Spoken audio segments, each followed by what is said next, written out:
ให้คุ้มค่าเจริญทานศีลภาวนาสั่งสมบารมีไว้ทำบุญตอนที่ยังมีชีวิตย่อมดีกว่ารอเขาอุทิศบุญให้อย่ามัวหลงเพลินเดินห่างวัดตัวอย่างชัดๆมีมากมายเข้าวัดตอนตายสายเกินแก้กรรม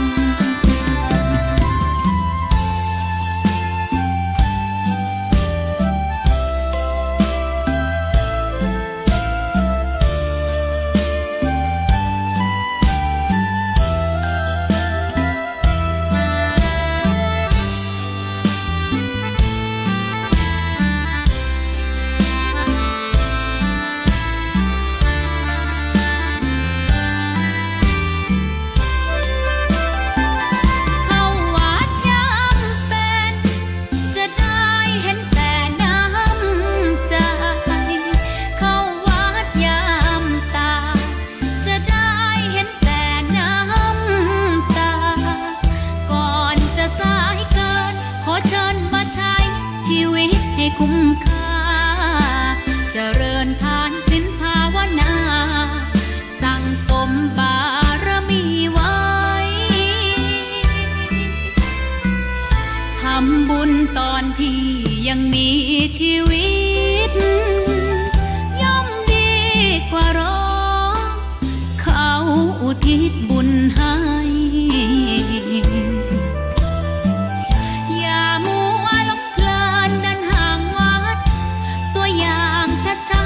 มีมากมายเข้าวัดตอนตายสายเกินแก้กรรมเข้าวัดยามเป็นผลบุญหนุนนำเข้าวัดยามเป็นจะได้เห็นแต่น้ำใจเข้าวัดยามตายจะได้เห็นแต่น้ำตา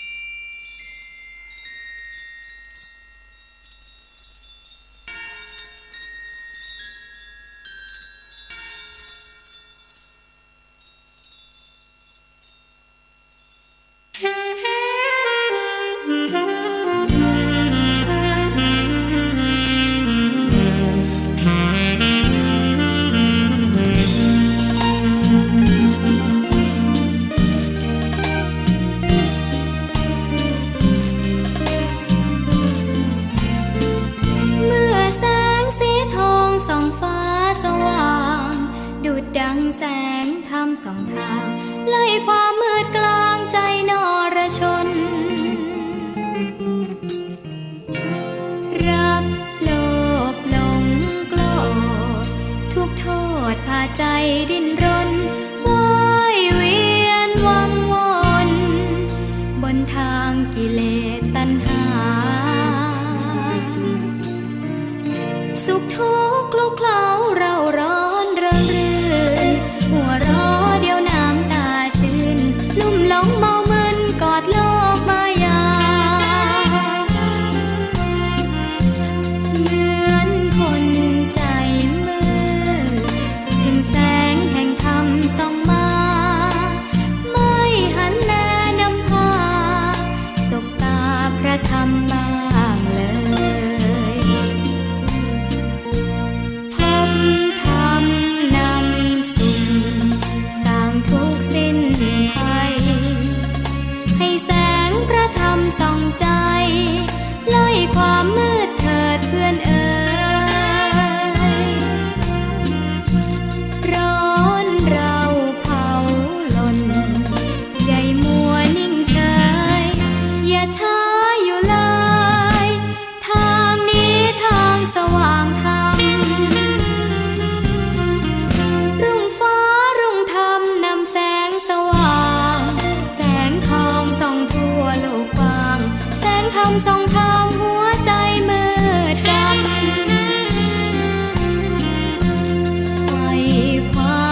มส่องทางหัวใจมืดดำไขว่คว้าดินรนว่ายวนอยู่ในกองกำหลงทางลูกคลำเชิญมาพบธรรมนำสุข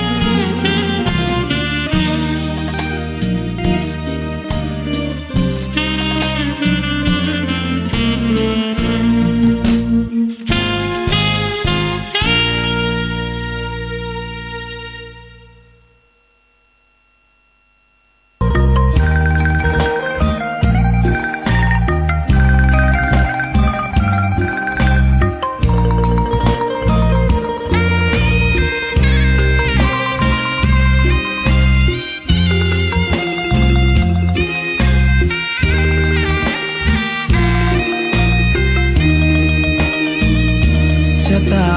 ฟ้าหรือบารมีชักนำถึงอยู่แสนไกลล้ำพระธรรมไม่มีมองไม่ฟ้าเพียงดินยังทวินฝันไฟเข้าดงขมิ้นเมื่อใดอิ่มอกอิ่มใจเสมอสายทางคนดีใจน้อมอธิษฐานบารมี สิ่งดีที่ได้พบเจอ เห็นชายผ้าเหลืองทุกวันฝันเพ้ออยากบวชจริงละเมอเข้าวัดบ้านคงเป็นบุญที่เคยเป็นทุนสร้างมารักผ้าเหลืองดังว่าปรารถนายึดมั่นอยากบวชทุกทีผ้าเหลืองผืนนี้ผูกพันอยู่ในใจทุกวันใฝ่ฝันถึงผ้าเหลืองกายวาจาใจสัญญาว่าไม่เสื่อมคลายหัวใจมุ่งหมายเนืองไม่มีอะไรมากันให้คนคืนศรัทธาผ้าเหลืองบวชเป็นเรื่องใหญ่เราวันรอคอยเข้าโบสถ์ได้บวชเสียทีเป็นคนสุขเต็มที่ตามรอยความดีพระพุทธเจ้าไม่ลืมบุญคุณพ่อแม่การุณเลี้ยงเราผ้าเหลืองห่มกายคลายเศร้าพ่อเราแม่เราศรัทธาสุขใจจริงๆเป็นชายแต่หัวใจสิงพูดจริงทำจริงทุกราทุกคืนทุกวันผ้าเหลืองพันผูกกายาโอ้น้อวาสนาพระธรรมนำพาชีวิต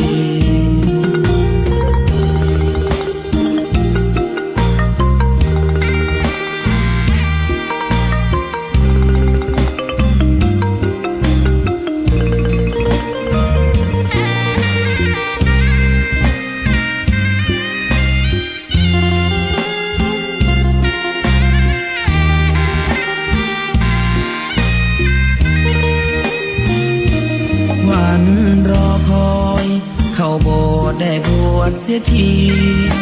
เป็นคนสุขเต็มที่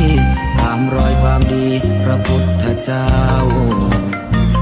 ไม่ลืมบุญคุณพ่อแม่การุณเลี้ยงเราผ้าเหลืองห่มกายคลายเศร้าพ่อเราแม่เราศรัทธาสุขใจจริงๆเป็นชายแต่หัวใจสิงพูดจริงทำจริงทุกราทุกคืนทุกวันผ้าเหลืองพันผูกกายาโอ้น้อวาสนาพระธรรมนำพาชีวิต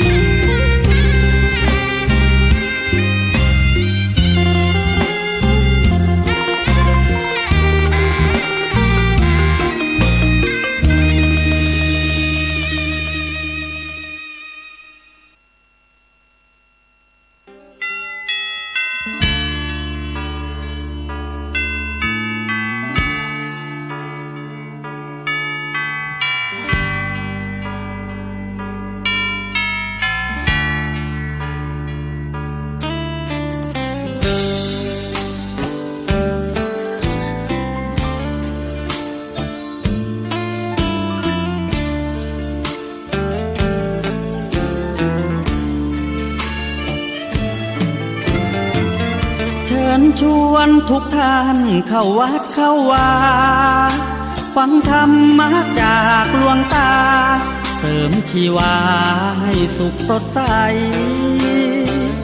ยึดมั่นหลักธรรมคำสอนไว้ให้ขึ้นใจความดีรีบทำกันไว้หญิงชายอย่าได้นายนี้เชิญชวนทุกท่านเข้าวัดเข้าวาทำบุญด้วยจิตศรัทธาผลบุญพาให้เราสุขีจะทำการใดนำใช้ในสิ่งดีดีทำบุญให้ทานวันนี้ไม่มีใครว่าใครชังสมัยก่อนประทับใจปู่ย่าตายายวันพระไม่เคยเบื่อหน่ายจำได้ไม่ลืมสักครั้งเหตุใดวันนี้มีคนเข้าวัดน้อยจังอยากให้เหมือนก่อนอีกครั้งฝากความหวังกับคนรุ่นใหม่เชิญชวนทุกท่านเข้าวัดเข้าวารับศีลรับพรหลวงตาเสริมคุณค่าให้กับจิตใจกระทำความดีเรื่องนี้ไม่ต้องอายใครว่างจากการงานเมื่อใดเชิญชวนท่านไปทำบุญ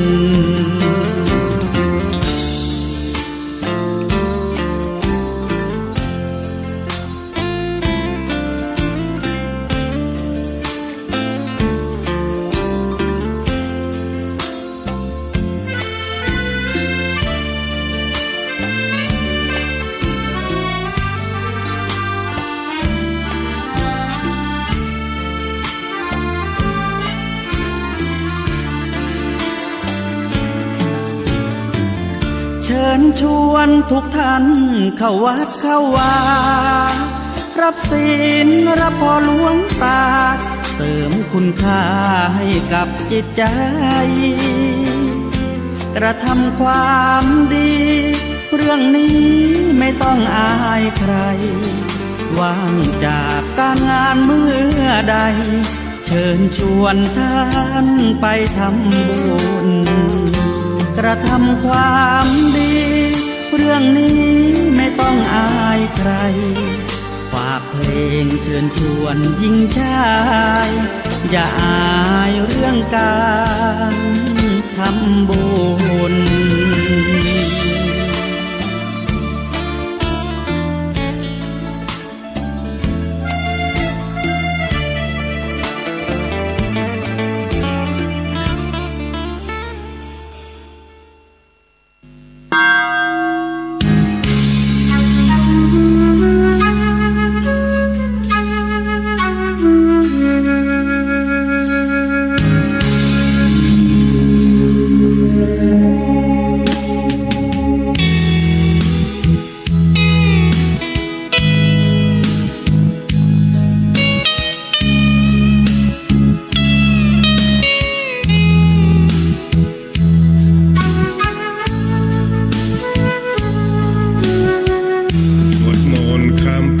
สร้างบารมีข้ามพศเชิญแม่เชิญพ่อร่วมก่อสร้างบารมีส่งท้ายปีเก่าต้อนรับปีใหม่ปีนี้ขอเชิญน้องพี่มาสร้างความดีร่วมกันชาวพุทธที่ดีไม่มีงมงายด้วยการขวนขวายริเริ่มในสิ่งสร้างสรรค์เบิกฟ้าปีใหม่ให้สุขสดใสทุกวันเชิญมาพบกันเพื่อร่วมสร้างสรรค์ความดี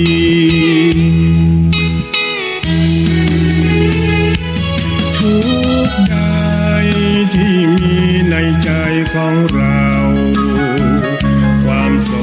ความเศร้าที่คอยเผาใจนานปีจงมาลายหายสูญด้วยคุณพระชินสีอีกทั้งทุกโศกโรคภัยที่มีอย่าได้ราวีตลอดปีและตลอดไปสวดมนต์ข้ามปีสร้างบารมีข้ามพศอย่าได้รีรอมาเสริมต่อสร้างสุขทางใจสมเป็นชาวพุทธบริสุทธิ์สะอาดสดใสเชิญพากันไปไหว้พระสวดมนต์ข้ามปี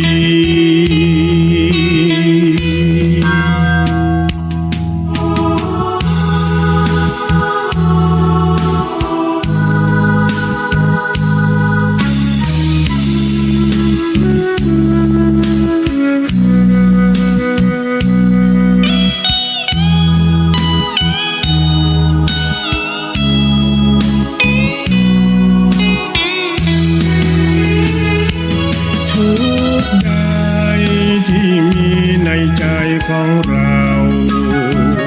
ความโศกความเศร้าที่คอยเผาใจนานปีจงมาลายหายสูญด้วยคุณพระชินสีอีกทั้งทุกโศกโรคภัยที่มีอย่าได้ราวีตลอดปีและตลอดไปสวดมนต์ข้ามปีสร้างบารมีข้ามพศอย่าได้รีรอมาเสริมต่อสร้างสุขทางใจสมเป็นชาวพุทธบริสุทธิ์สะอาดสดใสเชิญพากันไปไหว้พระสวดมนต์ข้ามปี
เจ้ามีความงามเงียบไม่เปรียบเทียบเขาเทียบเราใครมองไม่งามช่างเขาแต่เจ้าก็คือดอกบัวด้วยความสัตย์ซื่อยึดถือความดีเป็นหลักใครรักไม่รักก็ไม่จมปลักมองมัวเมื่อโผล่พ้นน้ำก็เห็นความงามในตัวไม่ยึดติดในตมชั่วขอเป็นดอกบัวดอกดีใครไม่มองว่าบัวงามเด่นแต่บัวก็เป็นดอกบัวทุกวันอย่างนี้ไม่อยากเด่นดังแต่มุ่งหวังในทางเด่นดีเกิดมาเพื่อสร้างบารมีถวายชีพนี้บูชาดอกบัวดอกน้อยเฝ้าคอยคนที่ใจบุญมาโอบเอื้อเกื้อกูลรู้ค่าขอ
ใจบุญมาออกเอื้อเกื้อกูลรู้ค่าของบุญเก็บบัวขึ้นมาเพื่อสร้างความดีและเสริมบารมีดังว่าใช้ดอกบัวนี้บูชาพระสัมมาสัมพุทธองค์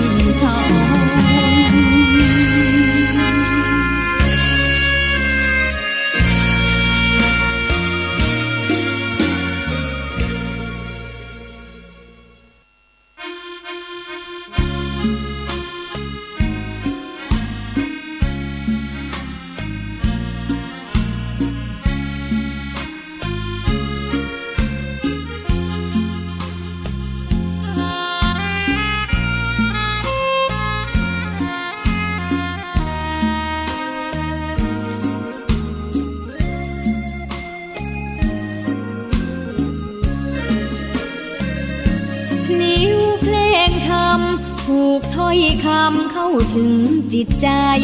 ฟังรายการวิทยุเสียงใสส่งถึงใจ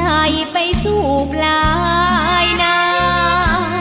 สารธรรมน้อมนำมองพระศาสดาบอกผู้คนทั่วลาหันมาเข้าวัดฟังธรรม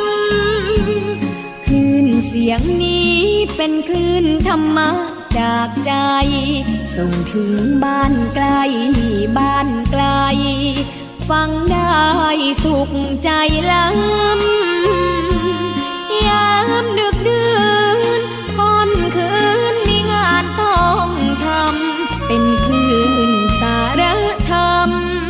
เน้นย้ำธรรมะเพื่อนใจเสียงคลื่นธรรมบอกหลักธรรมให้คลายความเหงาฟังเสียงธรรมะเบาเบาบอกเล่าถึงคนบ้านไกลสื่อธรรมะ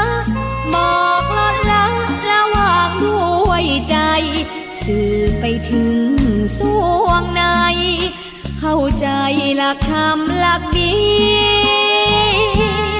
ลิ้วเพลงธรรมผูกสัมพันธ์จิตใจร่าเริงฟังสาระธรรมะบันเทิงรื่นเริงในชีวิตยามวันว่างเดินทางไปเยี่ยมสถานีนัดพบกันน้องพี่วันนี้วันดีวันเสาร์สวดมนต์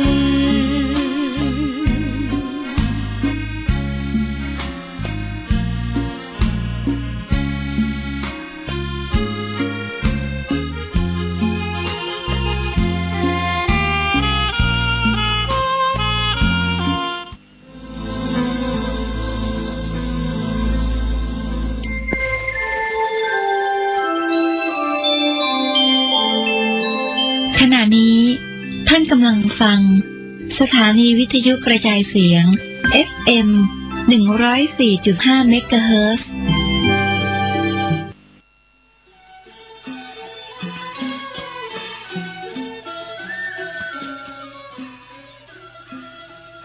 ถ้าโลกนี้มีธรรม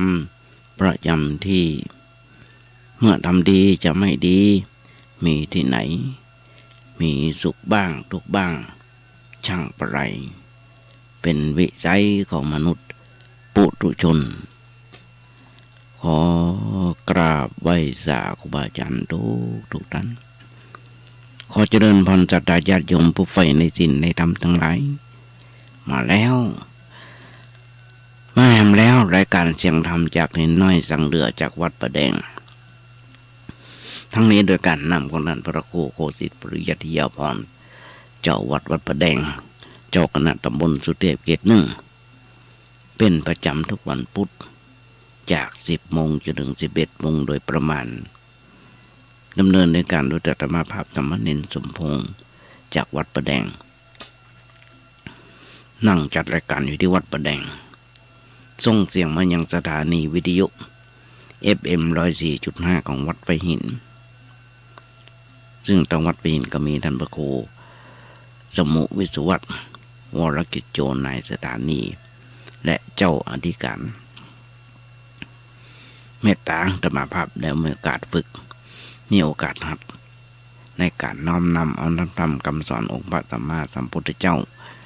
มาโอ้มาจางให้ญาติโยมทั้งหลายได้ฟังกันเป็นประจ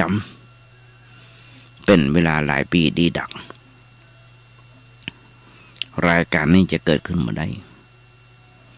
ถ้าหากบ่มีท่านพระครูปริยัติยานุศาสตร์อดีตเจ้าวัดวัดไผ่หินเมตตาธรรมภาพเมตตาก่อตั้งสถานีวิทยุแห่งนี้รายการยังรายการพระไตรปิฎกลอยฟ้าตอนนี้ธรรมภาพได้มีโอกาสฝึกมีโอกาสหัดอย่างที่เคยบอกเคยโอ้ช่วยจ่ายญาติโยมทั้งหลายวันนี้เป็นเดือนสุดท้ายเป็นวันสุดท้ายของเดือนของปี2565เมื่อกี้วันก็จะเข้าปีใหม่ปี2566เพราะฉะนั้นญาติโยมทั้งหลายธรรมภาพจะเอาธรรมะมาส่งเป็นสกสญาติโยมทั้งหลายได้ฟังกันอย่างนี้เราได้ผ่านมาทุกปีสกส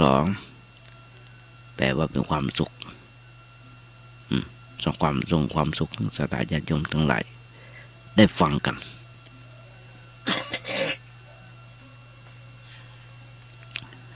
ก็เป็นแบบนี้หลายปีดีดักอย่างได้กระอู้เคยจ่ายญาติโยมทั้งหลายได้ฟังกันเป็นประจำเกิดอย่างใดก็จะมานั่งอู้นั่งจ่างญาติโยมฟังเรามาย้อนรอยถอยความก่อนว่ายุคนี้สมัยนี้ว่าสมัยตะก่อนปีหลายปีที่ผ่านมาพอถึงวันที่30-31ที่1เป็นวันส่งท้ายปีเก่าต้อนรับปีใหม่ก็หลายคนหลายท่านที่ส่งสกสกันส่งท้ายปีเก่าต้อนรับปีใหม่กันในวันนี้31วันที่1อาตมายังจำในโศกนาฏกรรมของสันติกาผับได้ยุ่งเพราะอย่างเพราะมีการฟ้องร้องกันยังมาเสร็จประเจียงกันเด้อเพราะครั้งนั้นมีกลุ่มหนึ่งที่กลับจากต่างประเทศไปฉลองกันไปฉลองพอไปฉลองที่ผับแห่งหนึ่งที่สันติกาผับเกิดไฟไหม้ขึ้นมาแล้วก็ตายกันไฟไหม้แล้วก็ตายกันหลายคนหลายอันหลายท่านด้วยกันเสียหายกันฟ้องร้องกันยังมาจบประเสียงเดียว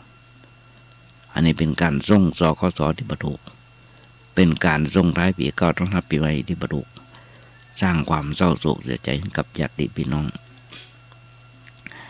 สร้างความเศร้าโศกเสียใจให้กับหลายๆหน่วยงานยังฟ้องร้องกันประถูกประต้องกันเสี่ยงกันเดียวเพราะฉะนั้นญาติโยมทั้งหลายตมาเป็นประจำที่จะต้องเอามาโอ้ญาติโยมฟังทุกวันนี้ญาติโยมทั้งหลายเปิ่นรณรงค์กันเล่าเท่ากับแจ้งทำไมถึงเป็นแบบนั้นญาติโยมทั้งหลายอย่างน้อยๆญาติโยมทั้งหลาย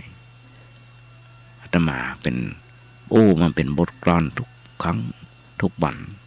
ว่าถ้าโลกนี้มีธรรมประจำที่เมื่อทำดีจะไม่ดีไม่ที่ไหนมีสุขบ้างทุกบ้างช่างบ่ไรเป็นวิสัยของมนุษย์ปุถุชนก็ขยายใจความให้ญาติโยมฟังได้แบบเนี้ยแล้วก็จะขยายใจความนี้ฟังต่อไปครับอย่างน้อยๆญาติโยมทั้งหลายใกล้สิ้นปีแห่งกี่วันสิ้นปีเก่าเกี่ยวต้อนรับปีใหม่2566อย่างน้อยๆปล่อยวางอดีตปล่อยวางอนาคตอยู่กับปัจจุบัน คนเฮาส่วนมากทุกข์กับอดีตทุกข์กับอนาคตทุกข์กับอดีตอย่างไรญาติโยมทั้งหลายอดีตคือเจ้าที่ผ่านมาอนาคตที่มันยังมาถึงเรื่องอดีตที่ผ่านมา 3-4 ปีที่ผ่านมาคนทั่วโลกเอาแค่บ้านเขาประเทศไทย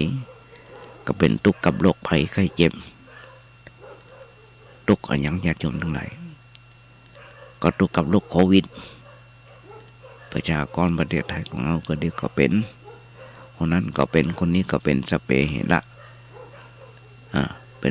ป็นอย่างที่ทำให้เศรษฐกิจบ้านเมืองของเราวุ่นวายเดือดร้อนร้อนไม่ไปทั่วทุกทั่วแห่งไม่ใช่เฉพาะแต่บ้านเขาต่างประเทศเพิ่งก็เป็นทั่วโลกเพิ่งก็เป็นทุกซ้ำทุกซ้อนเขาก็ยากมากก็แป้งเขาส่งข้าวสารกะน้ำกะไฟอย่างต่างๆก็แป้งนั่นเป็นทุกข์อดีต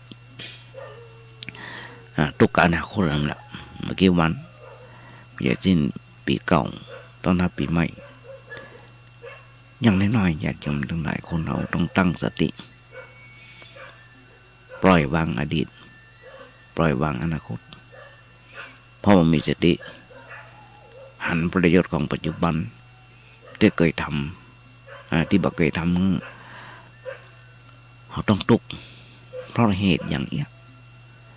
ในทางพุทธศาสนาเพิ่นเน้นไปที่ศีลสมาธิปัญญา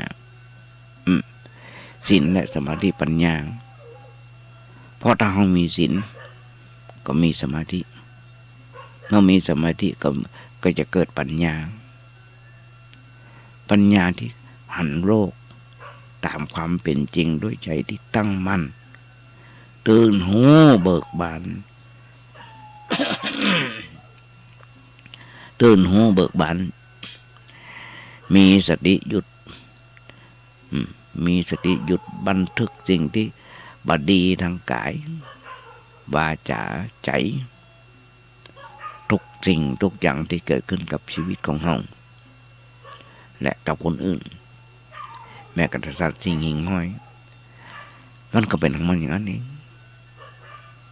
บ่มีอย่างเกิดขึ้นมาลอยๆญาติโยมทั้งหลายบ่มีอย่างเกิดขึ้นมาด้วยความบังเอิญสัตว์โลกย่อมเป็นไปตามกรรมตัวเฮาเองก็เช่นเดียวกันชีวิตของคนเฮาเป็นไปตามเหตุปัจจัยที่เฮาได้สร้างได้สั่งสมขึ้นมาเฮาได้สร้างได้สั่งสมขึ้นมาเมื่อมีเหตุมันก็มีผลเมื่อปัจจัยถึงพร้อมกรรมก็ส่งผลดีพ่องส่งผลบ่ดีพ่องที่เฮาทำสะสมมาเองญาติโยมทั้งหลายมันกึดกระทึก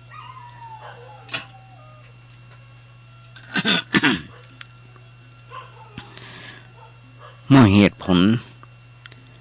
มันก็ดับเมื่อหมดเหตุผลมันก็ดับไปเอง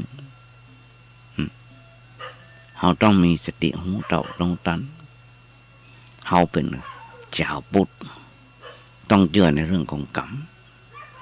เคารพกฎของธรรมชาติเราไม่สามารถเปลี่ยนแปลงอดีตได้และไม่สามารถทำให้ทุกสิ่งทุกอย่างเป็นไปตามใจของเราได้หมดหรอกลองมีสติอยู่กับลมหายใจเข้าออกแต่แค่หายใจเข้าออกหายใจเข้าหายใจออก1 วินาทีทุกสิ่งทุกอย่างจะดีจะหายอย่างใดก็กลายเป็นอดีตไปในทันที เขาจะเสียเวลากับอดีตไปอย่างอนาคตก็เป็นสิ่งที่หาความแน่นอนบ่ได้หาความแน่นอนยังบ่ได้จะเสียเวลาขึ้นไปอย่างประสบการณ์ในอดีตที่ผ่านมาก็ได้สอนเขาแล้วว่าสิ่งที่เขาเคยคาดหวังมันก็บ่ได้สมหวังไปหมดทุกเรื่องและบ่ได้ผิดหวังไปเหี้ยทุกเรื่องผ่าน านมาแล้วก็ผ่านไปเฮาคนทำปัจจุบันให้มันเต็มที่หันความสามารถเต็มความสามารถทุกนาทีจัดลำดับความสำคัญดีจนเป็นทางโลกหรือว่าทางจะเป็นทางโลกหรือว่าทางธรรมก็ตามเมื่อเราสร้างเหตุในปัจจุบันไว้อย่างดีและเต็มที่แล้วผลมันจะเป็นอย่างไรก็เป็นเรื่องของผลมันต้องไปเสียใจจะเกิดอะไรอย่างขึ้นในอนาคตก็ไม่ต้องไปเสียใจบ่หวั่นไหวเขาได้ทำเต็มที่แล้วจะตายก็บอกกลัว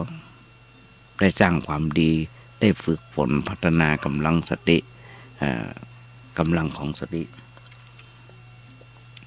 เพื่อเตรียมตัวก่อนตายในวันข้างหน้า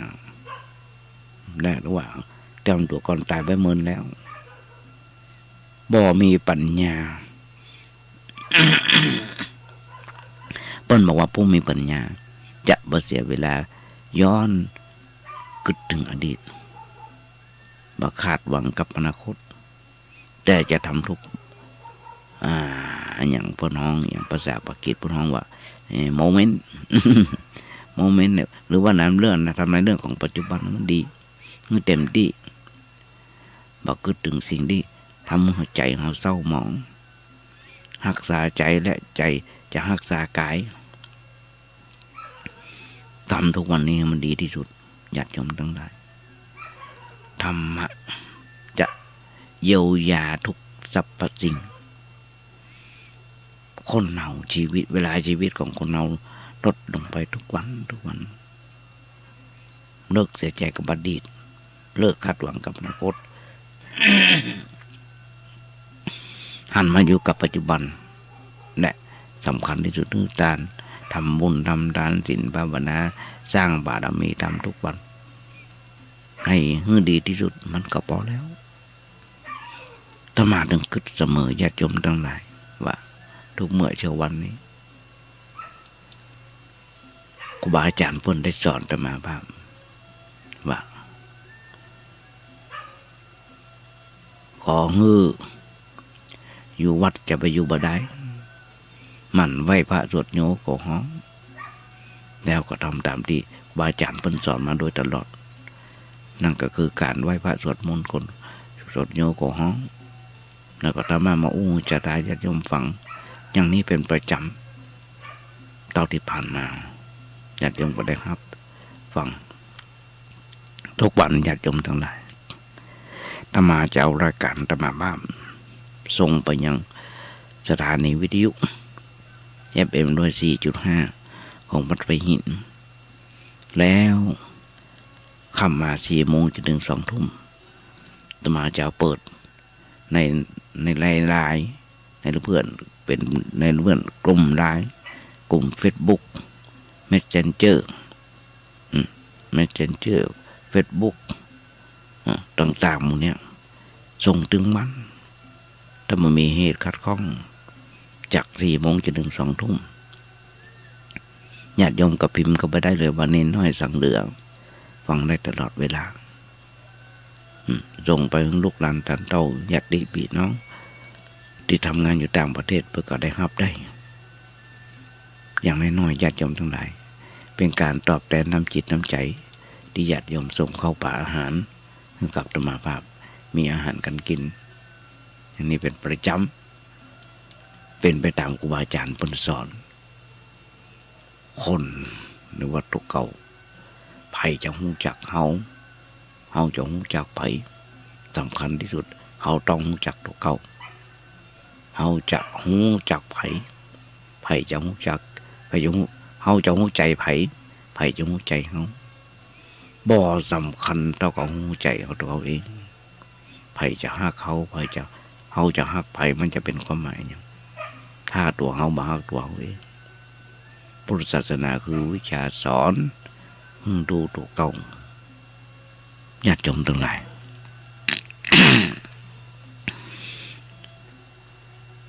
30 กว่าปีที่บวชมาก็ได้นำเขาแดงแกงฮ้อนจากสถาญาติโยม อยู่ได้ทุกเมื่อเช้าวันนี้สุขภาพก็ดีบ้างบ่ดีหลายจะเอาความมาเหียปีนี้ปีหน้าก็ว่ากันกำเมื่อมันถึงปี2566ก็ว่ากันกำพระพุทธเจ้าบุญบอกว่าเจตนาหังภิกขเวสีหลังวะดามิเพิ่นบอกว่าดูความพิสูจน์ทั้งหลายเฮาอู้ว่าเจตนานั่นแหละเป็นตัวศีลอย่างที่บอกเป็นต้นในการเจตนาคือการตั้งใจที่จะงดเว้นการงดเว้นบนห้องบอกวิรัติเจตนางดเว้นจากอย่างเช่นเมื่อเฮาหับศีลห้าเฮาก็มีความตั้งใจที่จะงดเว้นบ่ฆ่าสัตว์บ่เบียดเบียนไผบ่ตั้งใจงดเว้นบ่ถือเอาสิ่งของงองไปตั้งใจงดเว้นบ่ประพฤติล่วงเกินของรักของชอบของไผตั้งใจจะงดเว้นว่าจะบ่อู้ปดหมดเท็จอย่างต่างๆกับไปตั้งใจจะงดเว้นว่าจะบ่ดื่มกินของมึนเมาอันเป็นที่ตั้งแห่งความประมาทญาติโยมทั้งหลายอย่างที่อู้จะเริ่มฉลองกันตั้งแต่วันที่30 31จนถึงวันที่1ประเบิดวันที่2ถึงจะไปทำงานส่งบ่น้องว่าส่งท้ายปีเก่าต้อนรับปีใหม่เราเท่ากับแช่งเพิ่นว่ามันสร้างความทุกข์กับว่าสร้างความสุขกับว่าสร้างความทุกข์กินเข้าไปแล้วจะมีแต่ความวุ่นวายเพราะฉะนั้นการตั้งใจงดนั่นแหละเพิ่นน้องว่าเป็นตัวศีลงดไว้ที่ใจเว้นไว้ก็ที่ใจใจก็เป็นศีลศีลก็เข้ามาในใจเฮาใจเฮาถึงศีลศีลถึงใจต่างฝ่ายต่างถึงกันเข้ามาหากันแล้วก็อยู่ด้วยกันตราบใดที่เฮายังมีความตั้งใจที่จะงดเว้นเฮาก็ยังมีศีลอยู่ยังชื่อว่ายังรักษาศีลอยู่แต่เมื่อใดที่เฮาเลิกความตั้งใจอย่างที่นี้อย่างนี้เพิ่นฮ้องว่าบ่มีศีลในใจจะขาดจิตใจขาดศีลไปเห็นแล้วจะอยู่ด้วยความสุขได้อย่างไรญาติโยมเรากำลังกระตึกเพราะฉะนั้นญาติโยมทั้งหลายมีเลย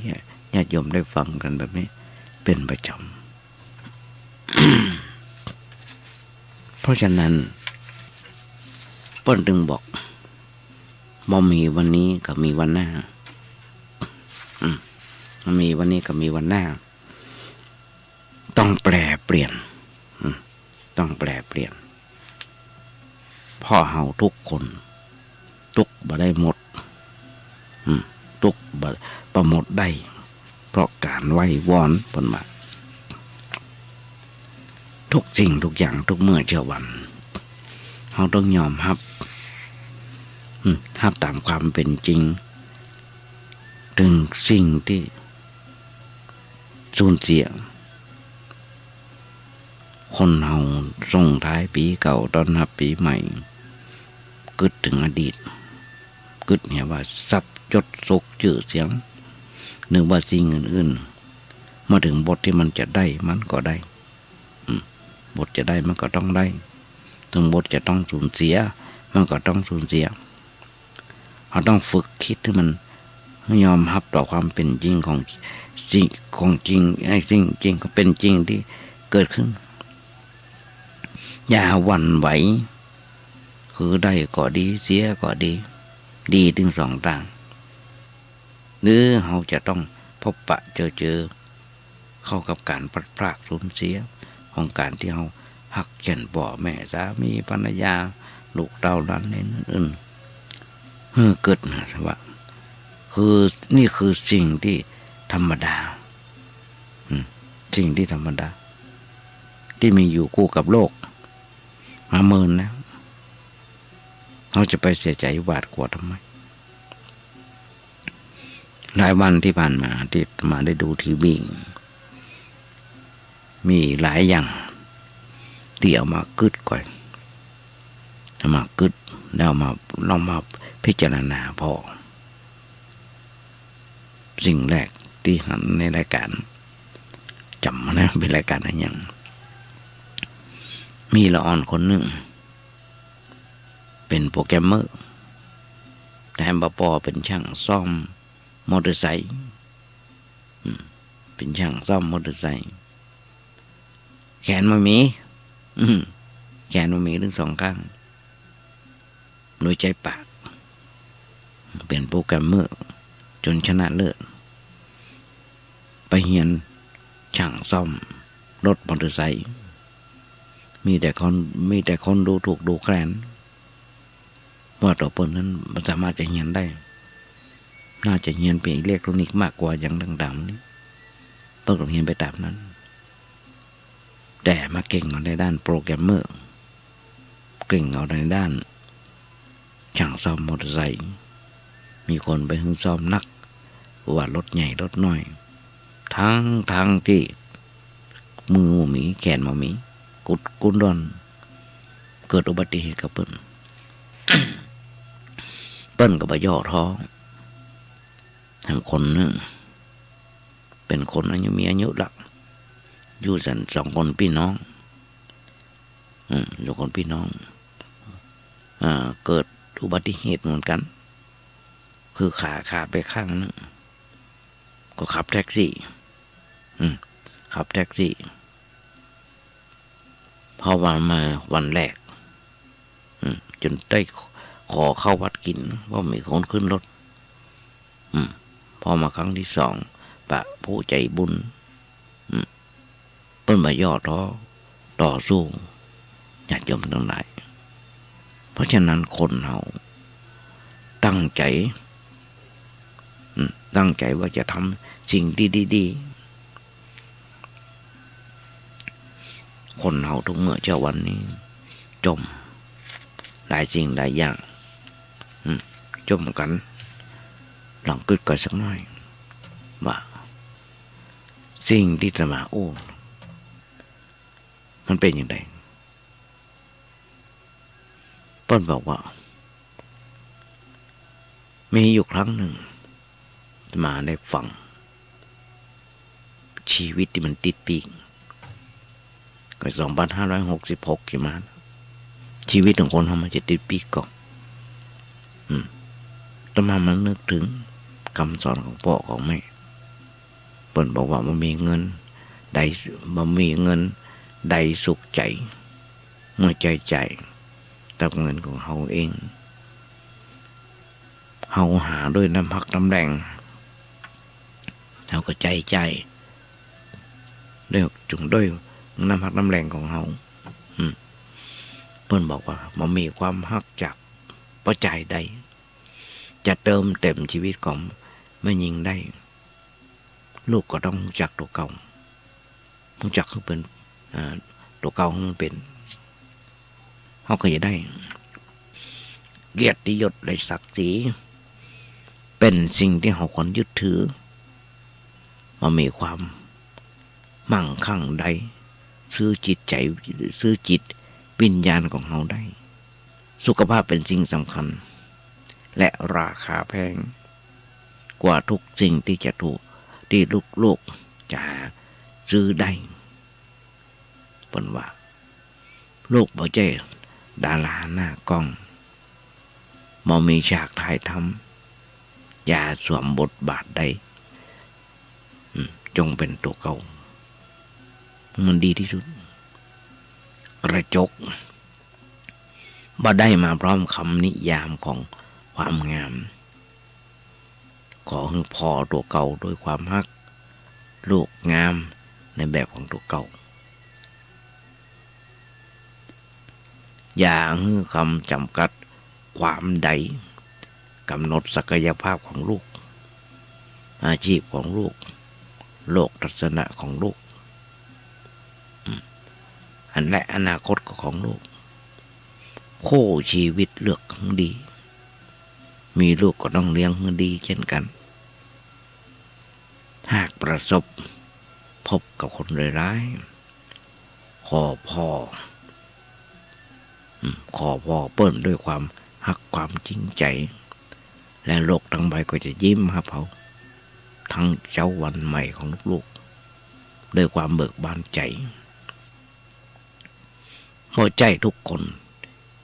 ที่บัดดีกับลูกจะเป็นไปอาจจะเป็นคนบดี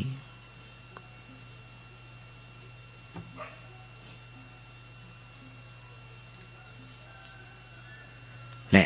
มาใจทุกคนที่ดีกับลูกจะเป็นคนดีลูกต้องแยกออกปกป้องตัวเก่าให้ดีแล้วขอให้อภัยจงอภัยจงอภัยจงให้อภัยจงให้อภัยบางทีมันให้อภัยกันมาได้ก็มีอย่างเดียวหันฆ่าลันตีลันปันแตงกัน เกิดขึ้นทุกเมื่อเช้าวันอย่างเมื่อกี้วันที่ผ่านมาลากปืนไปยิงกับบนห้องพักตายถึงคู่กรณีทนายบาดเจ็บสาหัสแถมในที่สุดตัวเขาต้องติดคุกติดตารางอย่านึกว่าเงินจะช่วยเหลือเราได้นักหนาป้าป้านหลายสิ่งหลายอันทุกเมื่อเช้าวันนี้ญาติโยมทั้งหลายเป็นเพราะอย่าง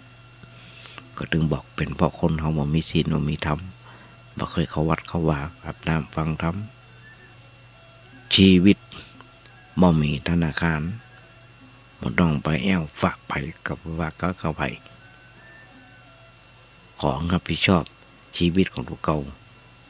100%เปิ่นถึงบอกผู้นำที่ดีในชีวิตก็จะที่ลูกจะหาตัวเก่าได้คือตัวเขาเองลูกเข้มแข็งได้เต่าที่ใจลูกมุ่งมั่นจะเป็นจงอ่อนโยนอ่อนน้อมแต่บ่อ่อนเอโลกทัดเทียมงานบ้านบ่ใช่งานของแม่หญิงแต่ฝ่ายเดียวงานบ้านไม่ใช่งานของแม่หญิงฝ่ายเดียวแต่หากเป็นงานของบ้าน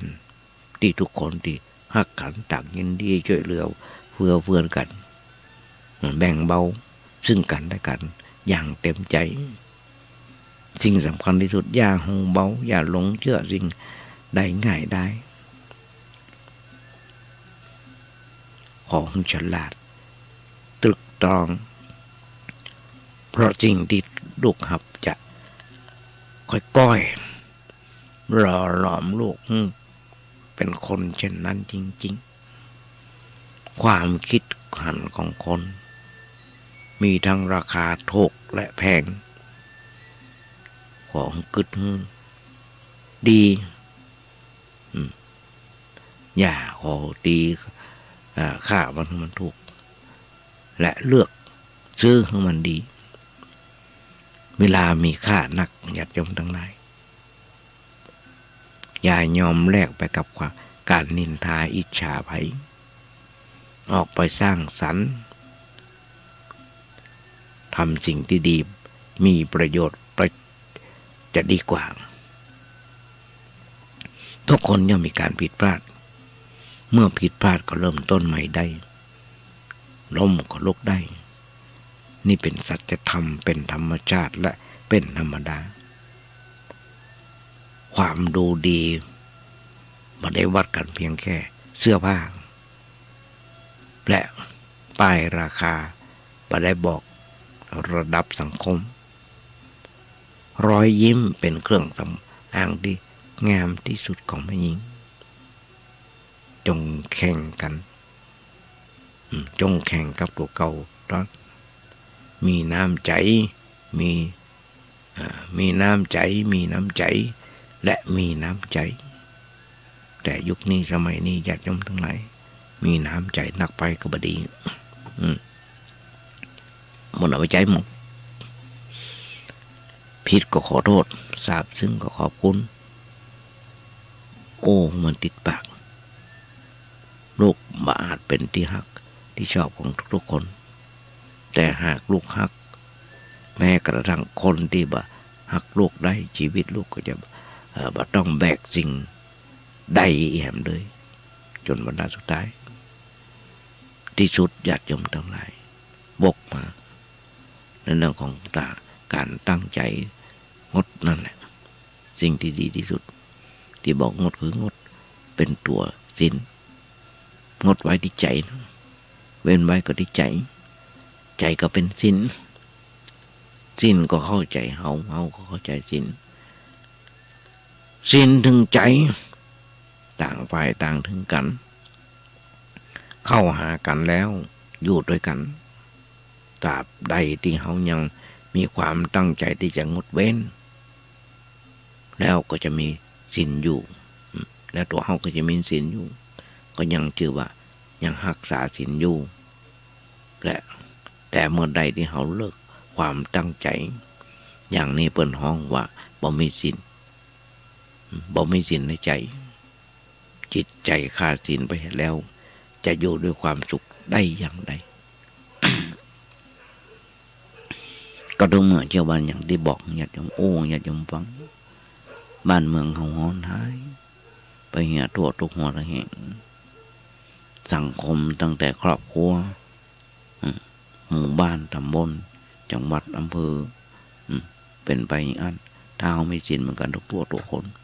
เขาก็บ่เดือดเนื้อฮ้อนใจบ่เดือดเนื้อฮ้อนไม่บ่เดือดมาไม่ยังทำไมเขาจึงได้ถือศีลก็เพื่อจุงหัวใจของเขามันดีขึ้นพอทำหัวใจของมันดีขึ้นมันงดงามขึ้นประณีตขึ้นจิตใจคนมามีศีลมันหยาบกระด้างมีแต่ความโหดเหี้ยมดุร้าย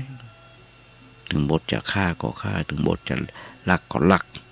ถึงบทจะล่วงเกินลงไปก็ล่วงเกินถึงบทจะกำหยาบกำโกหกออกไปมีอย่างเป็นหลักเป็นเกณฑ์ถึงบทจะกินของมึนเมากินเข้าไปยิ่งตอนนี้กัญชาเสรีแฮมเดือดร้อนฮ้อนไหมก็ไปแฮมอย่างนี้แหละบนห้องว่าพวกมันมีหลักเกณฑ์ทำมันอย่างก็ทำให้ตามความอยากความปรารถนามันมีความสำนึกว่าการทำนั้นจะเป็นการเสียหายแก่ตัวเก่าแก่คนอื่นมันมีธรรมะประจำจิตประจำใจเป็นพื้นฐานขั้นต้นอันเนี้ยบนห้องว่าเป็นคนมามีศีลคนบ่มีศีลก็อยู่ด้วยความทุกข์ความเดือดร้อนที่อยู่สุดท้ายก็คือปุ้นในคุกในตารางแต่ถ้าว่าเป็นคนมีศีลอยู่สบายเป็นคนมีศีลก็อยู่กันสบายเพราะฉะนั้นทุกครั้งเวลาพระเปิ้นถึงศีลแล้วขอให้ญาติโยมฟังดีแล้วก็ตั้งเปิ้นถึงบอกเปิ้นตบท้ายสรุปของศีลนะกันง่ายๆเปิ้นบอกว่าสีเลนะสุขติงยันติจะได้ความสุขกับเพราะศีลสีเลนะโภคสัมปทาจะได้โภคทรัพย์กับเพราะศีลสีเลนะสุขติงยันติจะบรรลุนิพพานกับเพราะศีลตัตมาสีลังวิโสทะเยเพราะฉะนั้นของรักษาศีลให้บริสุทธิ์ไว้เถอะสิ่งที่ดีที่สุด เพราะทุกคนบ่ว่าครอบครัวน้อยครอบครัวใหญ่อยู่2 คน 3 คนก็จ้างถ้าศีลมีให้แล้วมันจะอยู่ด้วยกันด้วยความสุขบานบันใจกันลงส่งกันปอบ้านเมืองก็บ่เดือดร้อนมาอย่างนี้ญาติโยมทั้งหลายแต่มากล้าได้ว่าในโลกเนี้ยอยู่ได้ด้วยศีลคือความสุขแก่เฮาตราบเท่าแก่ชราศีลทำให้เกิดยศชื่อเสียงขึ้นในชีวิตในสังคมมนุษย์หรือว่าคนเฮาที่อยู่ด้วยกัน ด้วยความสงบก็เพราะศีลแต่ถ้าหากว่าละศีลไปเนี่ยละศีลขวางศีลเมื่อใดความวุ่นวายก็จะเกิดขึ้นในสังคมเมื่อนั้นอันนี้เป็นหลักสำคัญที่เราควรจะเลิกควรจะเลิกไว้ในใจตลอดไปอย่าอยู่โดยปราศจากศีลควรอยู่โดยมีศีลเป็นหลักไว้เถอะทุกคนจะเกิดความสุขได้สมความปรารถนาแต่ว่าเมื่อมีศีลเราก็ต้องมีธรรมะเพิ่นถึงบอกศีลเป็นเรื่องละธรรมะเป็นเรื่องปฏิบัติธรรมะคู่กับกันกับศีลเพื่อจะอยู่ด้วยกันร่วมกันกับศีลกับธรรมะศีลกับธรรมะถึงบอกว่าเหมือนกันศีลเป็นเรื่องละธรรมะเป็นเรื่องปฏิบัติเป็นเรื่องทำมือเจริญเมื่อละแล้วก็เจริญเมื่อเฮาเหมือนเปรียบเสมือนว่าเฮาขุดดินแล้วปลูกพืชลงไปปลูกผักไม้ใส่ซอยลงไปถ้าขุดดินแล้วบ่ปลูกพืชผักมันก็บ่แม่นได้เรื่องอะไรอย่างเฮาต้องปลูกพืชปลูกผักลงไปจะได้เกิดประโยชน์เกิดความสุขแก่เฮาต่อไปญาติโยมทั้งหลายถ้ามาย้ำแห่งกรรมส่งท้ายปีเก่าเป็นสคสส่งท้ายแห่งกรรมญาติโยมก็ลองเกิดเดิมทุกเมื่อเจ้าวันนี้เขาไปงานต่าง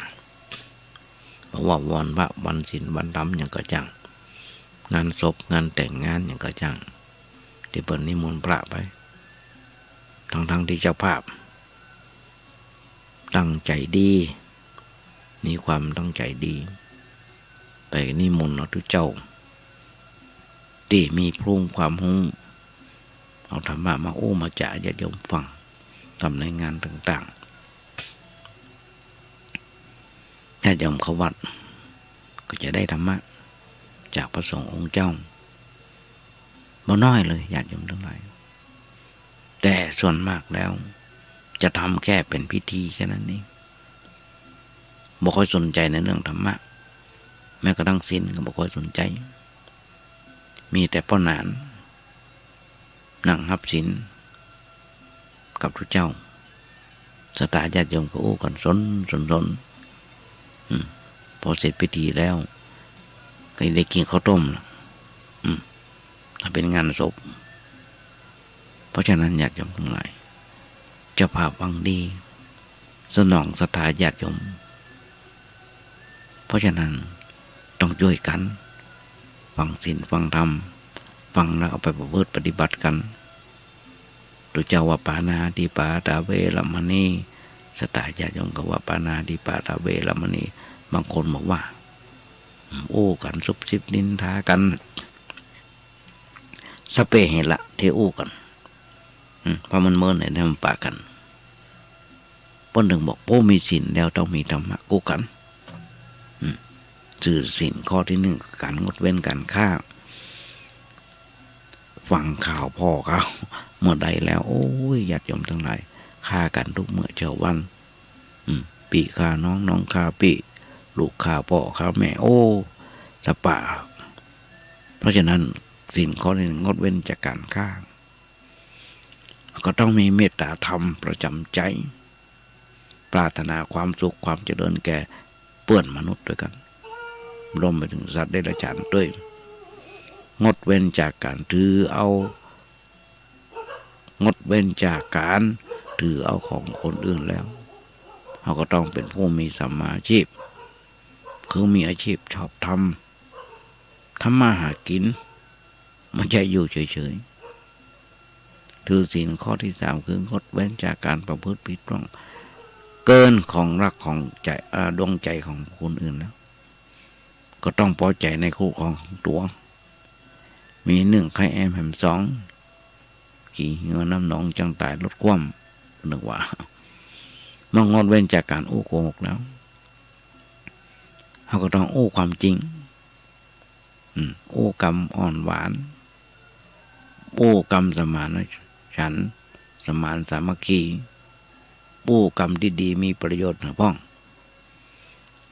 เมื่อเฮางดเว้นจากการดื่มกินของมึนเมาที่ทำลายสติปัญญาหมดไปก็หันญาติโยมทั้งหลายพอเฮาเมาถึงขับรถไปโจรเปิ้นถึงไปตีลั่นพันแตงเปิ้นไปฆ่าไปแก่งกันเป็นหลักทรัพย์ของเปิ้นมาเดี่ยวนี่ญาติโยมทั้งหลายแต่มาพอข่าวแล้วเป็นที่น่าสังเวชนอน11 12ก็แอบดักแอบขโมยเมื่อกี้วันที่ผ่านมาพอข่าว3 คนมีแม่หญิงตัวเป็นหลักเอามอเตอร์ไซค์เปิ้นดีมาเจ้าของบนตัวตันขนาดตัวตันนั่นน่ะป้ายมันมีละบางคนมันมีละบอกจะไปขี่เล่นเพื่อจะถึงเอาไปขายต่างประเทศละไป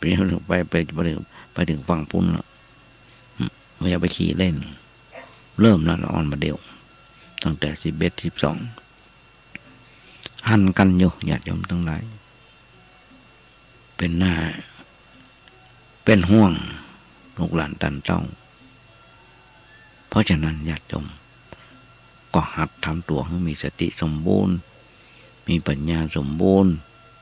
อย่าทำอะไรอย่างด้วยความเผลอเล้ออย่าทำอะไรอย่างด้วยความเก๋าทำจิตใจให้มีสติปัญญาสมบูรณ์ไว้เฮาก็จะเอาตัวรอดปลอดภัยจากอันตรายหลายอันหลายอย่างทุกสิ่งทุกอย่างก็ว่าได้เพราะฉะนั้นการตั้งใจการกึศในทางที่ถูกที่ชอบในทางที่ถูกที่ชอบอย่างนี้เป็นห้องว่าคนมีศีลมีธรรมประจำจิตประจำใจเมื่อมีศีลธรรมประจำจิตใจแล้วเป็นห้องว่ายืนอยู่บนฐานอันมั่นคงยืนอยู่บนฐานอันมั่นคงเพราะฉะนั้นญาติโยมอาตมาถึงบอกถ้าคนเขามีศีลมีธรรมเหมือนกันทุกตัวทุกคนเขาก็บ่เดือดร้อน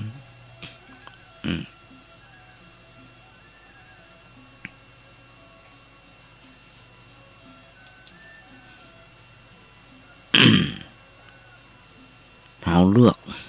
เปิ้นบอกว่ามนุษย์ลีกมนุษย์ลีกบ่ได้ว่าจะเกิดลีกบ่ได้ว่าจะแก่ลีกบ่ได้ว่าจะเจ็บลีกบ่ได้ที่จะตายลีกบ่ได้ที่จะพลัดพรากจากของคนที่ฮักของที่ห่วงแหนแต่เขาสามารถเลือกได้ว่าจะเกิดพบใดจะแก่จะเจ็บจะตายจะอยู่กับความพลัดพรากแบบใด แบบสุขสมหรือว่าทุกข์ตรมที่บอกมาเนี่ยญาติโยมทั้งหลายพระเจ้าเพิ่นสอนว่าเฮาวางแผนการเกิดโดยการสร้างบุญสร้างกุศลทำดีเมื่อสร้างความดีย่อมเกิดสิ่งที่ดีๆเมื่อสั่งสมความดีย่อมเกิดในภพภูมิที่ดีมีพระพุทธศาสนาญาติโยมทั้งหลายที่จะสอนให้มนุษย์เข้าใจในกฎธรรมชาติแห่งชีวิตอยู่กับความแก่อย่าอยู่กับความแก่ความเจ็บความตายความพลัดพรากด้วยความเข้าใจกฎของไตรลักษณ์นั่นคืออนิจจังทุกขังอนัตตาเป็นแบบนี้ญาติโยมทั้งหลายเพราะฉะนั้นต้องฝากกับสลายญาติโยมไว้ด้วยในสิ่งต่างๆที่อู้ญาติโยมฟังคนเฮาทุกเมื่อจะวันการทำบุญสุนทานแต่มาก็เอางานบุญงานกุศลมาอู้มาเอิ้นนั่นเป็นบ่อบุญอย่างนึงนาที่ดินดีปุ๋ยดีปลูกก็ย้ำก็จะงามได้ผลดีเปรียบเสมือนคนมีศีลดีบุญก็ดีทำอย่างก็ย่อมเจริญงอกงามตาหูปากจิตใจมือเท้าเป็นบ่อเกิดแห่งบุญและบาปตาหันก็คือตัณหาหูฟังแต่หาเรื่องปากแต่อู้แต่ สิ่งที่บดีบางงามอยู่กับตัวเก่ากับครอบครัวชอบแจ่งชอบด่าเปิ้นอย่างต่างๆมือเท้ามือก็สามารถทำเขาโรยได้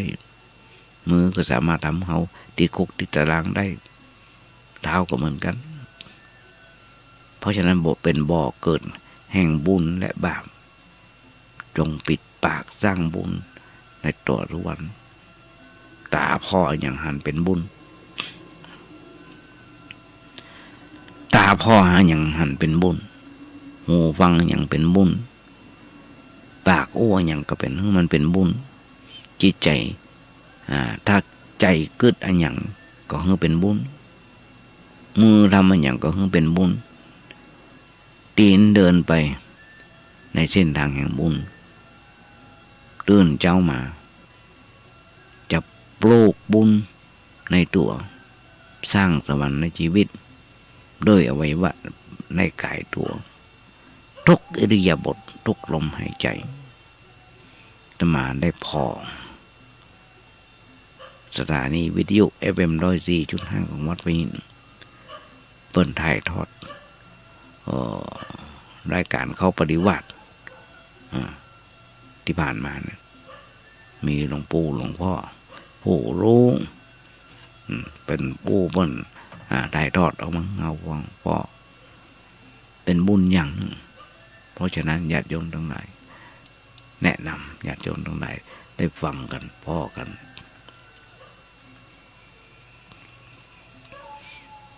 ทุกคนบางทีญาติโยมทั้งหลายบอกค่อยเข้าใจ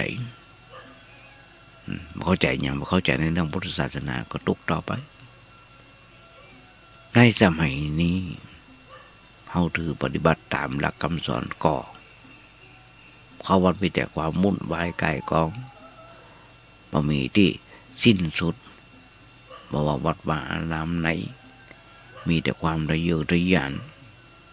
นี่ตามความคิดความหันของอาตมาภาพอยากเต็มหัวจิตหัวใจแล้วมันจะมีความสุขในการทำให้ใจเป็นสุขทั้งวัฏฏะได้อย่างไรศาสนาที่สอนอย่างเนี้ยนะหูเฮาเนี่ยบ่เข้าใจเรื่องหลักคำสอนมาน้อยเลยที่บ่เข้าใจกันบ่เข้าใจในเรื่องหลักคำสอนของทางศาสนาก็แค่นั้นนะถ้าเราเข้าใจหลักคำสอนของศาสนาเราจะมีความสุข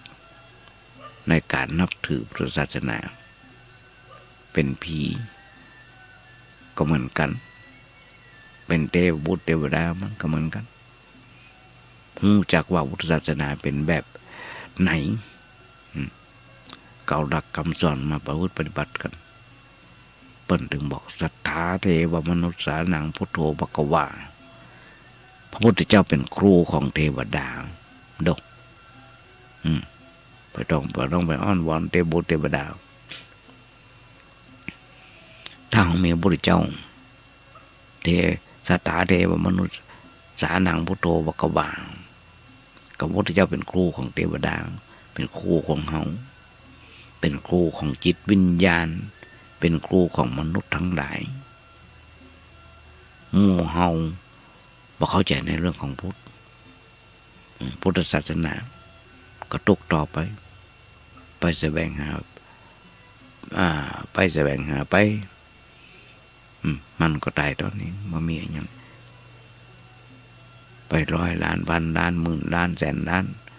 เป็นวัตถุของโลกอยู่อย่างนั้นมาคนหนึ่งที่หันว่าหลายที่หลายแห่งแปลงวัตถุต่างๆเช่นท้าวเวสสุวรรณแปลงสปะและที่ใหญ่ที่สุดในโลกใหญ่ที่สุดในประเทศไทยแปลงไปเหียเกือบอุวัตท้าวเวสสุวรรณมาจากอย่างแต่ว่าวันซึ่งก็เกิดอุบัติเหตุรถเข็นยกท้าวเวสสุวรรณก้นใส่ละอ่อนกับตายที่ท้าวเวสสุวรรณตมาหัน พ่อหนังสมัยเป็นละอ่อนเปิ้นห้องหนังยังก็เนี่ยลืมไปละสุวรรณจดสุวรรณเป็นคนจดบัญชีนางหมาท้าวเวสสุวรรณอย่างต่างๆที่หันจำได้ครับคล้ายครับคลางนั่นเป็นละอ่อนไปตัวเอาวิญญาณของมนุษย์ที่ตายแล้วไปเล่ร่อนท้าวเวสสุวรรณนี่มาตรวจบัญชีพ่อปรับหนังหมาพ่อมามีความได้ผ่านมาในชีวิตที่ผ่านมาเกิดมาเป็นคนเป็นตอนเป็นคนทำอย่างไว้บ้องทำความดีไว้ก่อนทำอย่างไว้ก่อนมีแต่ความชั่วมีความดีก็จับตกนรกญาติโยมทั้งหลายอาตมาได้อ่านในธรรมมาลัยโปรดโลกครั้งนั้นพระพุทธเจ้าของเราได้เสด็จลงมาจะไปโปรดพระมารดาเขากายมายังมอนะ6ก็ไปแบะแอวหามี8มอนะ6ตรงหากรมวิจัยพอดีเป็นแต่สตาร์นรกตายแล้วปิกมาเป็นคนขึ้นต้นงิ้วต้นตองเปิดเอาไม้สีลงมาแล้วหอกแดงลงมาพอตกใส่แผ่นเด็กแดงตายแล้วก็ฟื้นแล้วก็ปิกขึ้นไม่ใช้กรรมต่อไปครับเป็นบ้านก็ขึ้นลงมันอย่างไรบางคนตกในหม้อนรกหันพระพุทธเจ้าก็ก่อสั่งกรรมพระพุทธเจ้าไปพระเจ้าก็จะไปจะไปบอกพี่น้องเพราะฉะนั้นพอฝ่ายสุดท้ายมาเพื่อก็มันบอกพี่น้อง10 สาวเจ้าบ้านลูกหลานตันเต้าเพิ่นสั่งกรรมมาบอกว่าเขาอยู่ในศีลในธรรมกันเนอะทำบุญสุนทานกันเนอะอันก็จะไปตกนรกอย่างตัวเปิ้นเพราะฉะนั้นนี่แหละญาติโยมทั้งหลายที่ญาติโยมฟังมีหามนักหนาบ้านที่จะญาติโยมแต่ว่ามันเดี๋ยวพอเวลาก็จะหมดละต้องนำรายการนี้จากไปแล้วญาติโยมทั้งหลายก่อนจะนำรายการนี้จากไปส่งท้ายปีเก่าต้อนรับปีใหม่ส่งท้ายวันนี้งานบุญงานกุศลเอิญญาติโยมทั้งหลายซึ่งทางวัดประแดงของเราโดยที่มีท่านพระครูท่านพระครูโคสิตปุริยัตยาพรเจ้าวัดประแดงมีการก่อสร้างห้างแปลงซ่อมแซมเสนาสนะไว้กับวัดกับวาเพื่อเป็นการพัฒนาวัดวาศาสนาให้มันการกรุงรุ่งเรื่องให้มันดีมันงามขึ้นให้มันเป็นที่อยู่ที่อาศัยได้ก็ฝากบุญญาติโยมทั้งหลายจะมีการก่อสร้างห้างแปลงยังญาติโยมโทรศัพท์ไปถามท่านพระครูเจ้าวัดได้เบอร์มีอยู่ว่า0818815690 0818815690และท้ายรายการวันนี้ญาติโยมทั้งหลายก่อนจะเอารายการนี้จากไปก็ขออำนวยไว้พรสถานญาติโยมทั้งหลายก็มีความสุขมีความเจริญคิดสิ่งหนึ่งสิ่งใดสมความมุ่งมั่นปรารถนาแล้วก็ขอกราบขอบคุณในน้ำใจของท่านพระครูสมุวิศวบรกิจโจนในสถานีที่มีความเมตตากับตัวธรรมะมันทุกตลอดมาเพราะว่าจะเป็นการซ่อมคอมการอย่างการต่างๆตอนเมตตากับธรรมภาพวันบางครั้งบางวัน3 เที่ยว4 เที่ยวก็โทรศัพท์ไปขอเปิ้นอย่างเปิ้นก็เมตตาใจดีทำให้ธรรมภาพและทุกวันนี้เปิ้นเป็นผู้ควบคุมมันอย่างเรื่องหลายสิ่งหลายอย่างที่ออกมาบอกเปิ้นขอเปิ้นก็ทำเพราะฉะนั้นต้องกราบขอบพระคุณในน้ำใจของครูบาอาจารย์ที่รับฟังที่ให้กำลังใจกันมาโดยตลอดบอกว่าครูบาอาจารย์ท่านใดท้ายรายการวันนี้เป็นแบบนี้ต้องกราบขอบพระคุณในน้ำใจที่เมตตากำลังใจกับเนนน้อยตัวนี้มันมีอย่างที่จะตอบแทนน้ำใจของญาติโยมทั้งหลายนอกเป็นการสื่อพระพุทธศาสนาต่อไปเราค่อยปะกันใหม่ในวันปีใหม่ถ้าหากว่ายังมีโอกาสอยู่มีวาสนาอยู่ใน2566ก็มาพบปะกันให้ใหม่วันนี้เป็นวันสุดท้ายของปีต้องนำรายการนี้จากไปก่อนจะนำรายการนี้จากไปก็ขออวยพรสถานญาติโยมแต่ละคนมีความสุขมีความเจริญคิดวันนี้อาจจะเป็นครบรอบวันเกิดของไปคนใดคนหนึ่งก็ขออวยพรไปด้วยกันขอญาติโยมทุกท่านมีความสุขกันในท้องใต้ปีเก่าต้อนรับปีใหม่ประจนกุปีมีความสุขมีความเจริญคิดสิ่งหนึ่งจะได้สมความมุ่งมั่นปรารถนา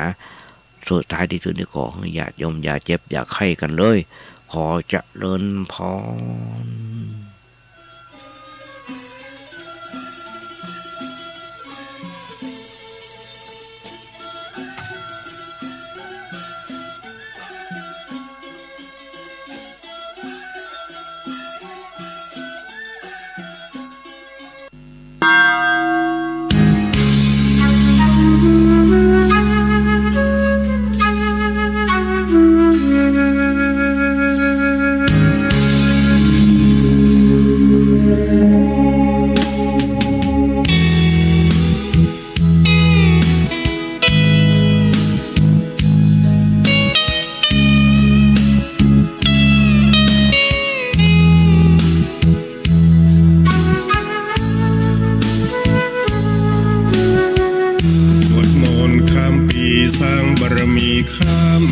ส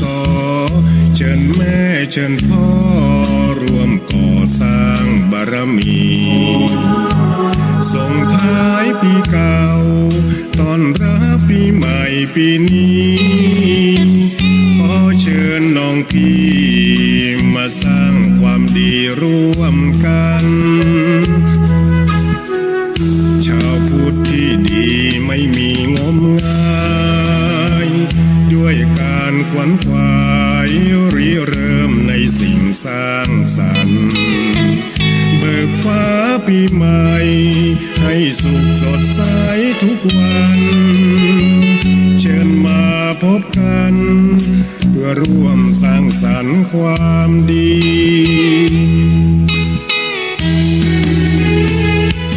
ทุกใด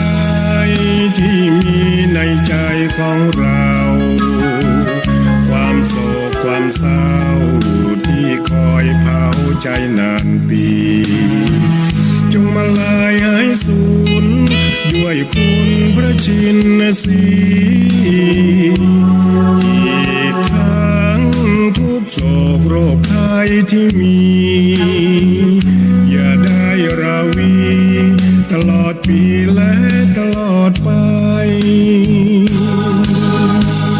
สวดมนต์ข้ามปีสร้างบารมีข้ามพศอย่าได้รีรอมาเสริมต่อสร้างสุขทางใจสมเป็นชาวพุทธบริสุทธิ์สะอาดสดใสเชิญพากันไป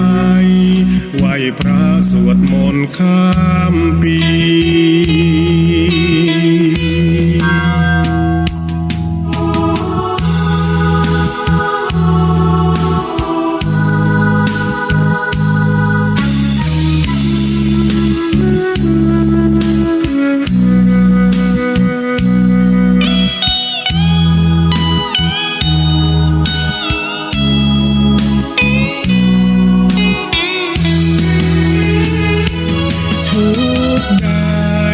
ที่มีในใจของเราความโศกความเศร้าที่คอยเผาใจนานปีจงมาลายหายสูญด้วยคุณพระชินสีอีกทั้งทุกโศกโรคภัยที่มีอย่าได้ราวีตลอดปีและตลอดไปสวดมนต์ข้ามปีสร้างบารมีข้ามพศอย่าได้รีรอมาเสริมต่อสร้างสุขทางใจสมเป็นชาวพุทธบริสุทธิ์สะอาดสดใสเชิญพากันไปไหว้พระสวดมนต์ข้ามปี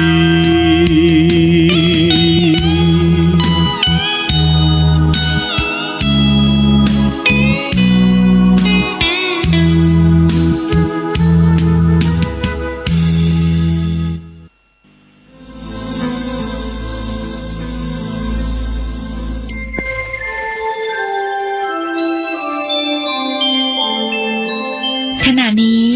ท่านกำลังฟังสถานีวิทยุกระจายเสียงพระพุทธศาสนา FM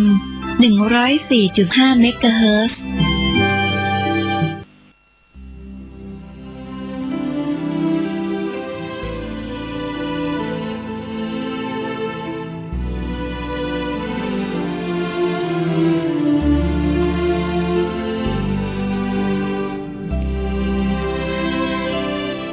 ขอกราบถวายความนอบน้อมแด่พระรัตนตรัย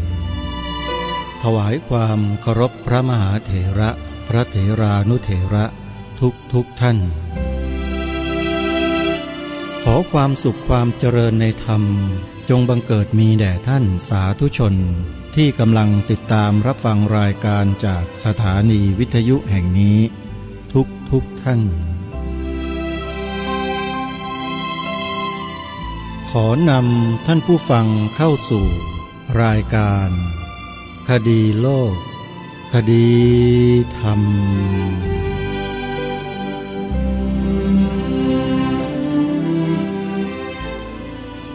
บกันวันนี้วันขึ้น6 ค่ำเดือนยี่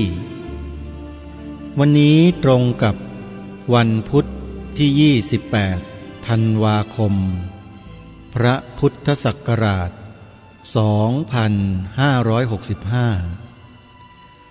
รายการคดีโลกคดีธรรมมาพบกับท่านผู้ฟังเป็นปกติทุกวันจันทร์ถึงวันศุกร์และวันเสาร์อาทิตย์ทางสถานีวิทยุแห่งนี้ท่านผู้ฟังสามารถใช้โทรศัพท์มือถือระบบ Android ดาวน์โหลดแอปพลิเคชันวิทยุพุทธศาสนาทั่วไทยเพื่อติดตามรับฟังรายการนี้ได้ทุกวันแอปพลิเคชันนี้ยังมีสถานีวิทยุพระพุทธศาสนาแห่งชาติคลื่นต่างๆที่คอยเปิดธรรมะให้ท่านทั้งหลายได้ติดตามรับฟังกันตลอด24ชั่วโมงจำนวนถึง39สถานีทั่วทุกภูมิภาคของประเทศไทยของเราให้ท่านได้ติดตามรับฟังกันด้วยเรียกว่า One Stop Service สำเร็จเสร็จสิ้นได้ทุกกระบวนการแห่งความคิดความรู้ความเข้าใจในพระพุทธศาสนากับแอปพลิเคชันหนึ่งเดียวของประเทศไทยของเราคือวิทยุพุทธศาสนาทั่วไทยขอเรียนเชิญเจริญพรสาธุชนช่วยกันดาวน์โหลดไว้ในโทรศัพท์แล้วบอกให้ผู้อื่นดาวน์โหลดกันต่อในแอปพลิเคชันนี้มีแต่สิ่งดีๆที่จะมอบให้กับพวกเราคนไทยทุกคนเริ่มต้นข่าวประชาสัมพันธ์วันนี้ข่าวแรกและเป็นข่าวด่วนที่สุดก็คืองานทอดผ้าป่าสามัคคีในวันปีใหม่1 มกราคมพระพุทธศักราช2566ใกล้จะถึงแล้วท่านสาธุชนทั้งหลายวันที่1 มกราคมนอกจากจะมีกิจกรรมงานหล่อพระพุทธรูปที่วัดป่าจริยธรรมอำเภอนาด้วงจังหวัดเลยแล้ววันที่1 มกราคมปีใหม่จะมีงานทอดผ้าป่าเพื่อสร้างโบสถ์พุทธคยาที่วัดหนองกายตำบลสันป่ายางอำเภอแม่แตงจังหวัดเชียงใหม่ให้สาธุชนทั้งหลายได้ร่วมบุญกันในครั้งนี้ด้วยท่านสาธุชนท่านใดที่จะร่วมทำบุญสร้างอุโบสถรูปทรงเจดีย์พุทธคยาที่สวยงามมากๆเลยโยมโอกาสมาถึงพวกเราแล้ววันที่1 มกราคมนี้ขอเชิญชวนสาธุชนเป็นเจ้าภาพร่วมกันตามกำลังศรัทธาท่านสาธุชนจดเบอร์บัญชีธนาคารของวัดหนองกายเพื่อร่วมสร้างอุโบสถไว้สักนิดหนึ่งแล้วเดี๋ยวจะบอกเบอร์โทรศัพท์ให้โทรแจ้งกับทางวัดเพื่อให้ทุกท่านได้มีส่วนร่วมกันสำหรับเบอร์บัญชีร่วมสร้างอุโบสถวัดหนองกายนั้นคือบัญชีธนาคารกสิกรไทยธนาคารกสิกรไทยชื่อบัญชีกองทุนพระอุโบสถวัดหนองกายชื่อบัญชีกองทุนพระอุโบสถวัดหนองกายหมายเลขบัญชี087-200-7008อีกครั้งหนึ่งนะโยมนะใครจะเป็นร่วมเป็นเจ้าภาพสร้างอุโบสถรูปทรงเจดีย์พุทธคยาที่สวยงามมากอาตมาภาพมองเห็นอยู่ในเว็บไซต์ของวัดหนองกายอยู่เนี่ยเป็นรูปจำลองสวยงามจริงๆใครจะร่วมเป็นเจ้าภาพนะโยมนะครั้งหนึ่งในชีวิตสร้างโบสถ์รูปทรงเจดีย์พุทธคยาซึ่งถือว่าเป็นสถานที่ตรัสรู้ธรรมอุบัติขึ้นของพระสัมมาสัมพุทธเจ้า เป็นครั้งแรกในโลกคือในโลกยุคของพวกเรานี่แหละ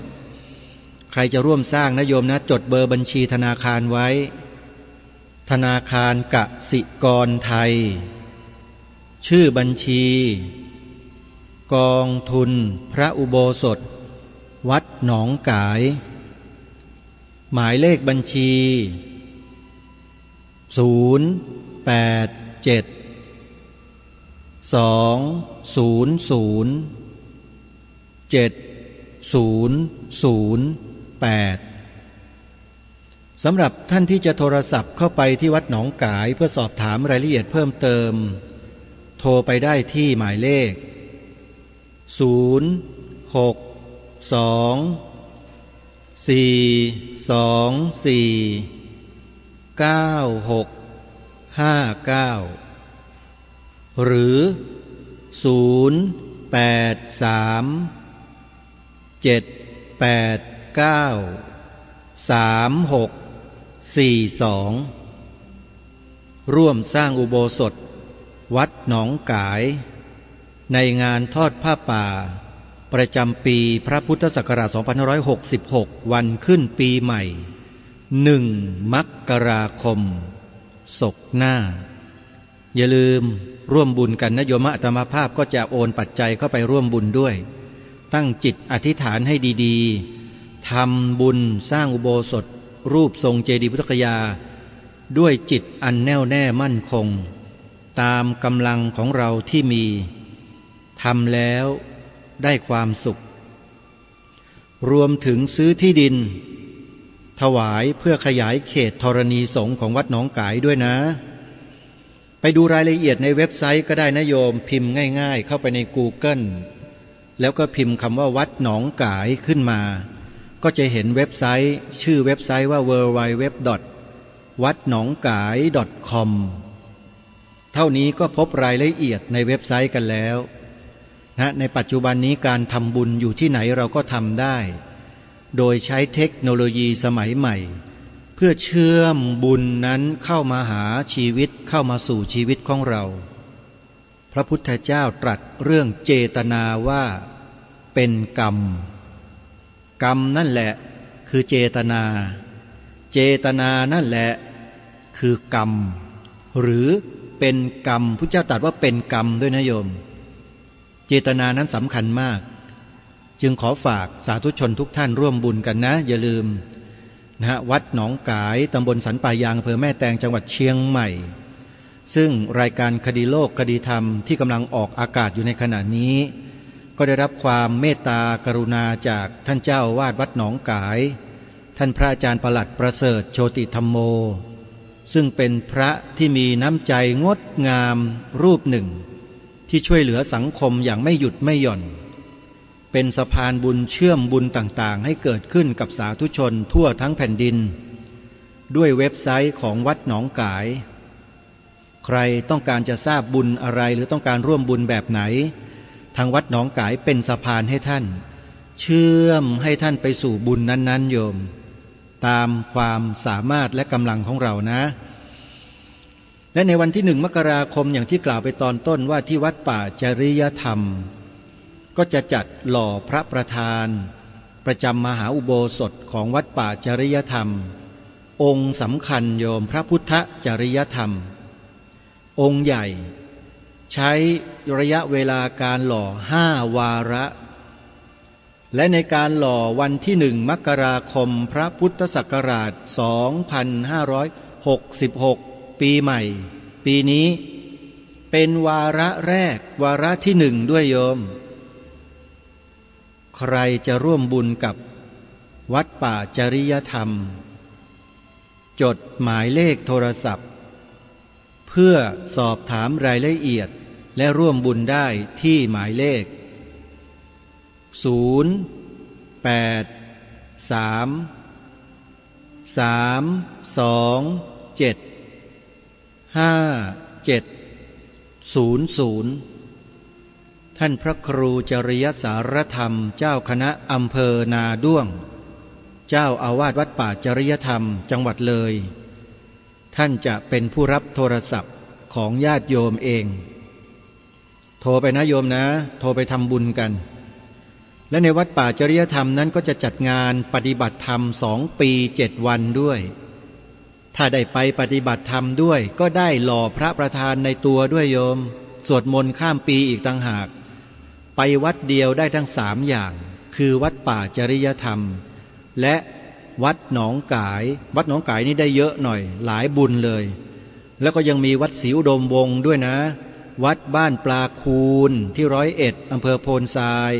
วัดอารามมงคลของพระครูปริยัติโพธิธรรมที่ยางตลาดจังหวัดกาฬสินธุ์ก็เช่นกันแล้วก็วัดของหลวงพ่อวัดสามชุกณที่อำเภอสามชุกจังหวัดสุพรรณบุรีณพระครูสุวรรณวิจิตรวัดฝายหินตำบลสุเทพอำเภอเมืองจังหวัดเชียงใหม่วัดเหล่านี้ถือว่าเป็นวัดที่ทำกิจกรรมเผยแผ่พระพุทธศาสนาเป็นหลักมีสถานีวิทยุถ่ายทอดธรรมะให้เราได้ฟังกันตลอด24 ชั่วโมงพวกเราช่วยกันส่งเสริมสนับสนุนครูบาอาจารย์ของเราด้วยกันนะโยมนะรายการคดีโลกคดีธรรมในวันนี้มีความตั้งใจที่จะมานำเสนอข้อมูลของสภาพุทธบริษัทภาคประชาสังคมจิตอาสาที่ได้กล่าวมาตลอด2 วันที่ผ่านมาซึ่งมีข้อมูลที่จะนำเสนอต่อท่านผู้มีความสนใจตลอดจนถึงสมาชิกของสภาพุทธบริษัทภาคประชาสังคมจิตอาสาที่ท่านได้ขึ้นทะเบียนเขียนใบสมัครปฏิญาณตนเป็นพุทธมามกะตลอดชีวิตตามรอยเบื้องพระยุคลบาทไปแล้วแล้วก็ได้รับบัตรประจำตัวเพื่อไว้เป็นคติเตือนใจให้เรามีจิตสำนึกในข้อนี้ร่วมกันได้ทราบถึงข้อมูลที่ท่านเคยทราบมาแล้วก็จะทราบกันอีกครั้งหนึ่งวันนี้จะนำเสนอถึงวัตถุประสงค์ของการจัดตั้งสภาพุทธบริษัทภาคประชาสังคมจิตอาสาให้สาธุชนทุกท่านได้รับทราบกันณที่นี้สภาพุทธบริษัทภาคประชาสังคมจิตอาสาก่อกำเนิดเกิดขึ้นเป็นครั้งแรกที่จังหวัดเลยโดยอาตมาภาพผู้ก่อตั้งได้ไปเชิญชวนท่านอาจารย์พระครูดมวรานุวัตรเจ้าคณะตำบลศรีสงครามเจ้าอาวาสวัดศรีอุดมวงศ์ตำบลศรีสงครามอำเภอวังสะพุงจังหวัดเลยเนี่ยร่วมจัดตั้งสภาพุทธบริษัทจังหวัดเลยขึ้นเป็นครั้งแรกและท่านอาจารย์พระครูดมวรานุวัตรท่านก็รับสิ่งนี้ไปดำเนินการอย่างเต็มที่และมีญาติโยมพุทธบริษัทในจังหวัดเลยเนี่ยได้เข้ามาสมัครและขึ้นทะเบียนเป็นพุทธมามกะกันเป็นจำนวนมากที่สุดแห่งหนึ่งของประเทศไทยมีจำนวนนับเป็นหลายพันคนซึ่งในครั้งต่อมากิจการของสภาบริษัทก็ดำเนินมาด้วยดีโดยตลอดแล้วก็มาสะดุดหยุดลงในช่วงของการปฏิวัติรัฐประหารที่พวกเราทั้งหลายทราบกันกิจการของสภาบริษัทจึงหยุดไปชะงักไประยะหนึ่งพอมาในช่วงนี้การฟื้นคืนสภาพของสภาพุทธบริษัทของจังหวัดเลยก็ดูอ่อนเปลี้ยเพลียแรงลงไปสักเล็กน้อยยังรวมตัวกันได้ไม่เต็มที่แต่ถ้าถามว่าสมาชิกสภาบริษัทจังหวัดเลยทุกท่านทุกคนนั้นมีใจพร้อมไหมอาตมาภาพเชื่อ100%ว่าชาวพุทธจังหวัดเลยนั้นมีความพร้อมเสมอที่จะทำงานเพื่อประโยชน์ของสังคมส่วนรวมกายพร้อมใจพร้อมถึงแม้ว่าทรัพย์สินเงินทองจะไม่พร้อมแต่มีกายกับใจก็สามารถนำมาใช้ให้เกิดบุญเกิดกุศลได้ตามหลักของบุญกิริยาวัตถุ10 ประการที่องค์สมเด็จพระสัมมาสัมพุทธเจ้าประทานไว้ให้แก่พวกเราชาวพุทธด้วยเหตุนี้แหละทำให้สภาพุทธบริษัทจึงไม่กลัวว่าแม้ไม่มีเงินเราก็ทำบุญได้ เพราะเชื่อมั่นในคำสอนของพระสัมมาสัมพุทธเจ้าตรงนี้แหละท่านผู้ฟังเอาอย่างตัวอย่างเช่นวัดศรีอุดมวงศ์ไม่มีเงินค่าจ้างคนงานมาทำอะไรต่างๆกิจการของวัดท่านก็เชิญชวนญาติโยมที่เป็นสมาชิกสภาพุทธศาสนาจิตอาสาเนี่ยมาลงแรงกันเอาบุญขนอิฐขนปูนขนทรายขนไม้กวาดใบไม้ปลูกต้นไม้ปลูกพืชปลูกผักนี่บุญทั้งนั้นเลยเนี่ยได้แต่บุญทั้งนั้นเลยท่านพระครูก็พาญาติโยมนี่ทำวัดหนองกายวัดฝายหินวัดป่าจริยธรรมในวัดป่าจริยธรรมนี่ยิ่งชัดเจนวัดสามชุกทุกวัดเลยที่เอ่ยนามมาวัดบ้านปลาคูนวัดอารามมงคลเหล่านี้ล้วนแล้วแต่มีญาติโยมที่เป็นจิตอาสาคอยช่วยงานพระพุทธศาสนาในนามของวัดนั้นๆอยู่อย่างต่อเนื่องมาโดยตลอดอยู่แล้วแต่ถ้าว่าเรากันเองพวกเราชาวพุทธเองบางทีก็ลืมไปว่าองค์สมเด็จพระสัมมาสัมพุทธเจ้าได้ประทานหลักการทำบุญเอาไว้ทั้ง10ประการหนึ่งในนั้นมีแค่การให้ทานแค่ข้อเดียวที่ต้องใช้ทรัพย์สินของเราสละออกไปแต่อีก9ข้อนั้นไม่ต้องใช้ทรัพย์สินอะไรเท่าไหร่เลยหรือไม่ใช้เลยด้วยแต่เราไม่ค่อยจะศึกษาตรงนี้แล้วนำมาใส่ใจกันเท่าไหร่รายการคดีโลกคดีธรรมจึงได้พยายามที่จะเชิญชวนพวกเราเนี่ยให้เข้ามารวมตัวกันเป็นจิตอาสามาสร้างบุญสร้างกุศลกันด้วยกายวาจาและใจของเราเป็นหลักกายวาจาใจเรานี่แหละเป็นสิ่งที่จะสร้างบุญสร้างกุศลให้เกิดขึ้นได้โยมคิดว่าเงินเนี่ยสร้างบุญสร้างกุศลได้จริงหรือสมมุติว่าอาตมาภาพมีเงิน1,000 ล้านอยากจะไปทำบุญที่วัดนี้สักวัดหนึ่งแล้วเอาเงินไปบอกเจ้าวาดผมขอทำบุญไอ้นี่นะช่วยทำให้ผมหน่อยแล้วเขียนชื่อนามสกุลแบบนี้นะขอบคุณครับแค่นี้แล้วก็ไปบอกว่าผมไม่มีเวลาจะไปทำมาหากินไปหาเงินต่อได้บุญไหมได้บุญแล้วบุญนั้นเป็นบุญที่สมบูรณ์หรือว่าบกพร่องให้เงินมาเป็นล้านๆอย่างเงี้ยแต่ว่าอากัปกิริยาอาการในสิ่งที่ทำอยู่แสดงออกถึงใจที่มันเป็นบุญหรือเปล่านี่ไม่ได้ดูถูกนะโยมนะกำลังพูดถึงเรื่องตัวเม็ดเงินเงินเนี่ยมันทำให้คนเราเนี่ยมันลืมตัวมันหลงตัวเองท่านว่าจริงไหมเอาลองถูกหวยรางวัลที่1กันดูสักคนสินะใครก็ได้ญาติโยมเราอะลองดูซิว่าตัวเองถูกแล้วมันจะเป็นยังไงมันยังคงมาวัดเหมือนเดิมไหมยังทำกิจกรรมเหมือนเดิมเหมือนอย่างตอนที่จนอยู่ไหมมันเป็นตัวชี้วัดได้นะไอ้ตัวเงินเนี่ยว่าเราเป็นคนหรือเป็นมนุษย์อาตมาภาพเนี่ยไม่ได้ให้ความสำคัญถึงเรื่องเงินเป็นอันดับหนึ่งแต่ถามว่ามีความจำเป็นไหมมันไม่มีใครหรอกในโลกนี้ที่จะปฏิเสธสิ่งเหล่านี้เพราะโลกเขายอมรับกันทั้งโลกแต่ไม่ได้หมายความว่าให้เราไปยึดถือว่าสิ่งนั้นเป็นสรณะเป็นที่พึ่งประการเดียวพอขาดสิ่งนั้นแล้วขาดเงินแล้วมันจะเป็นจะตายอยู่ในโลกนี้ไม่ได้มันไม่ใช่แบบนั้นพระพุทธเจ้าไม่ได้สอนเราแบบนั้นสักหน่อยไม่เช่นนั้นจะประทานเรื่องบุญกิริยาวัตถุ10มาให้เราสร้างบุญสร้างกุศลในโลกมนุษย์นี้ได้ยังไงใช่ไหมบุญกิริยาวัตถุ10ญาติโยมลองเซิร์ชเข้าไปดูใน Google ดูก็ได้แล้วทุกท่านก็จะรู้เองว่าบุญกิริยาวัตถุ10มีอะไรบ้างหนึ่งในนั้นข้อแรกที่ปรากฏก็คือทานจากทานก็มาเป็นศีลจากศีลก็มาเป็นภาวนา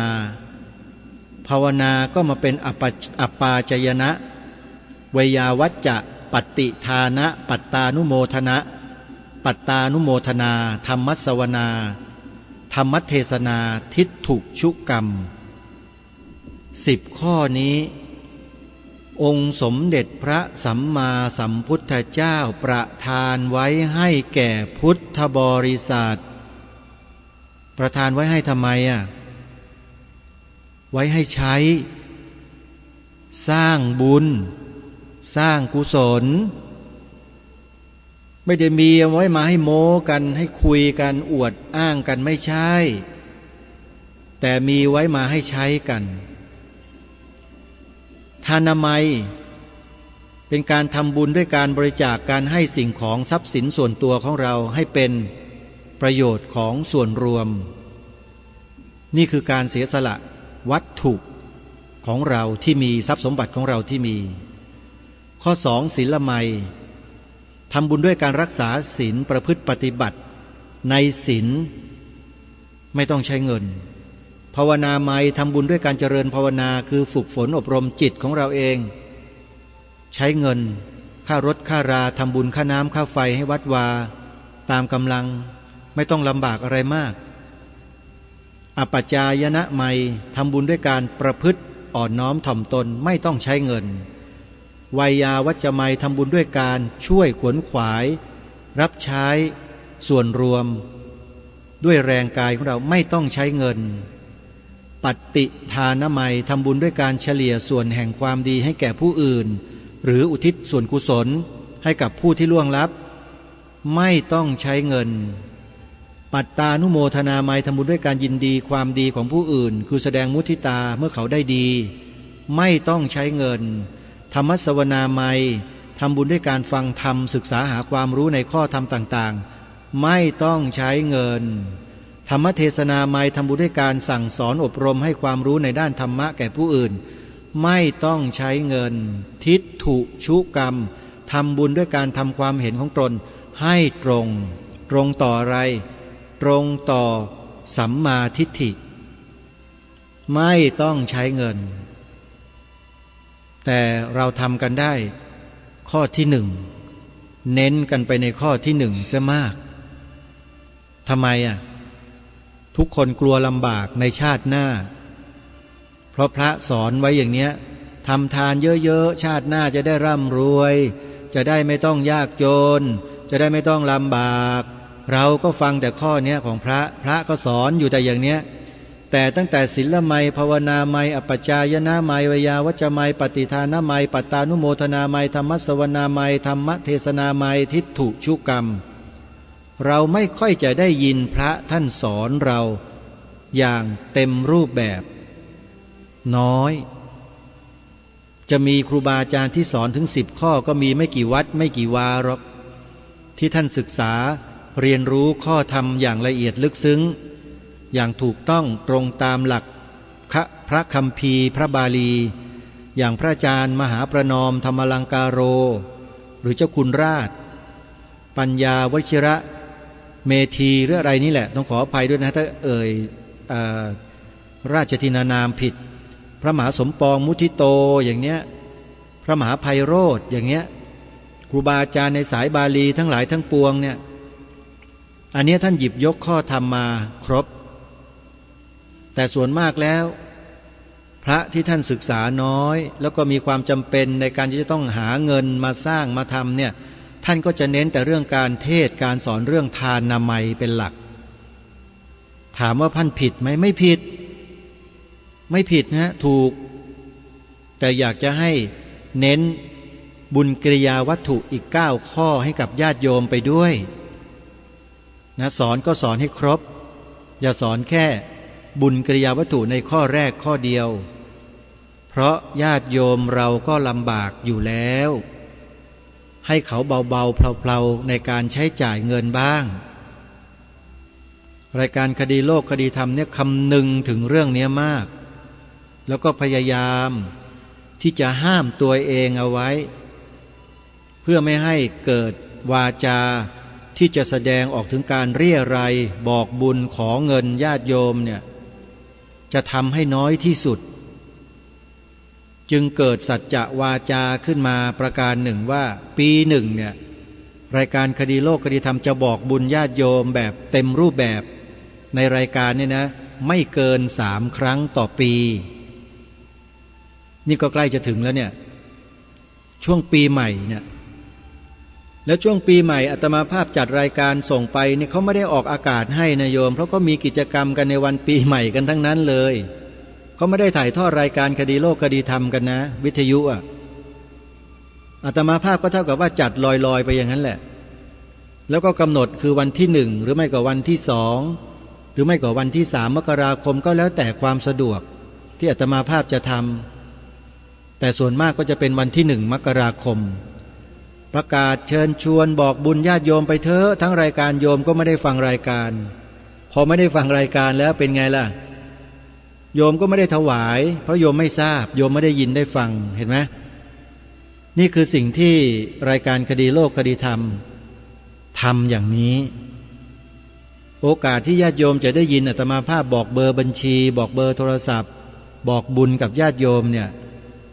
มันเป็นโอกาสที่แทบจะไม่มีเลยดีกว่าในรายการคดีโลกคดีธรรมแต่ถ้าเป็นกิจการงานของครูบาอาจารย์ของเราที่เป็นผู้อำนวยการสถานีวิทยุต่างๆที่รายการคดีโลกคดีธรรมออกอากาศอยู่ก็จะประกาศให้บ่อยๆตามแต่โอกาสที่ครูบาอาจารย์ของเราได้จัดงานในแต่ละช่วงของเดือนถ้าทราบนะถ้าทราบนี่ก็จะประกาศเลยอย่างเมื่อตอนต้นรายการเนี่ยเพิ่งจะเปิดดูเว็บไซต์ของวัดหนองกายก็เลยพบว่ามี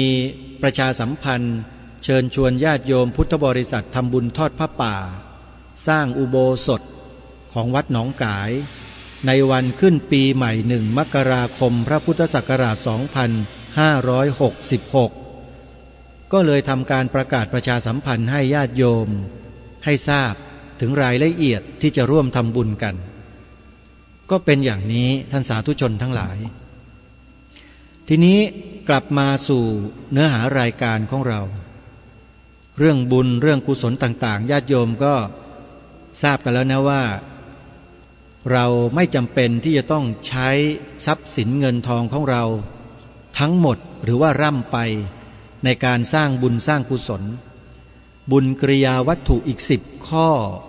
ที่ไม่จำเป็นจะต้องใช้เงินมากมายอะไรเลยเป็นค่ารถเป็นค่าเดินทาง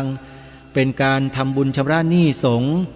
ในขณะที่เราเดินทางไปบำเพ็ญกองการกุศลต่างๆเนี่ยเช่นเจริญสมาธิเจริญภาวนาไปขนขวายกิจการงานช่วยเหลือทางวัดต่างๆเนี่ยมันก็เป็นเพียงแค่น้อยนิดเท่านั้นแต่มันได้บุญไม่แตกต่างกันเลยแล้วถามว่าบุญนี้ที่ได้มาเนี่ยอุทิศได้ไหมได้ทำไมจะไม่ได้ล่ะพระพุทธเจ้าตรัสเป็น1ไม่มี2นะโยมบุญนั้นอุทิศได้แล้วการบำเพ็ญบุญกริยาวัตถุ10 ประการนั้นไม่ว่าประการใดก็แล้วแต่บำเพ็ญแล้วทำแล้วได้บุญพอได้บุญแล้วบุญเป็นของเราใช่ไหมเราก็อุทิศบุญหรือแผ่บุญไปให้ผู้อื่นได้นี่สุดยอดคำสอนของพระพุทธเจ้าเราเนี่ยสุดยอดมากๆนะเพราะฉะนั้นจึงขอฝากพวกเราชาวพุทธทุกท่านทุกคนว่าเราอย่าหยุดไว้แต่เพียงการให้ทานเลยรักษาศีลเจริญภาวนาวัยาวัจจะไมย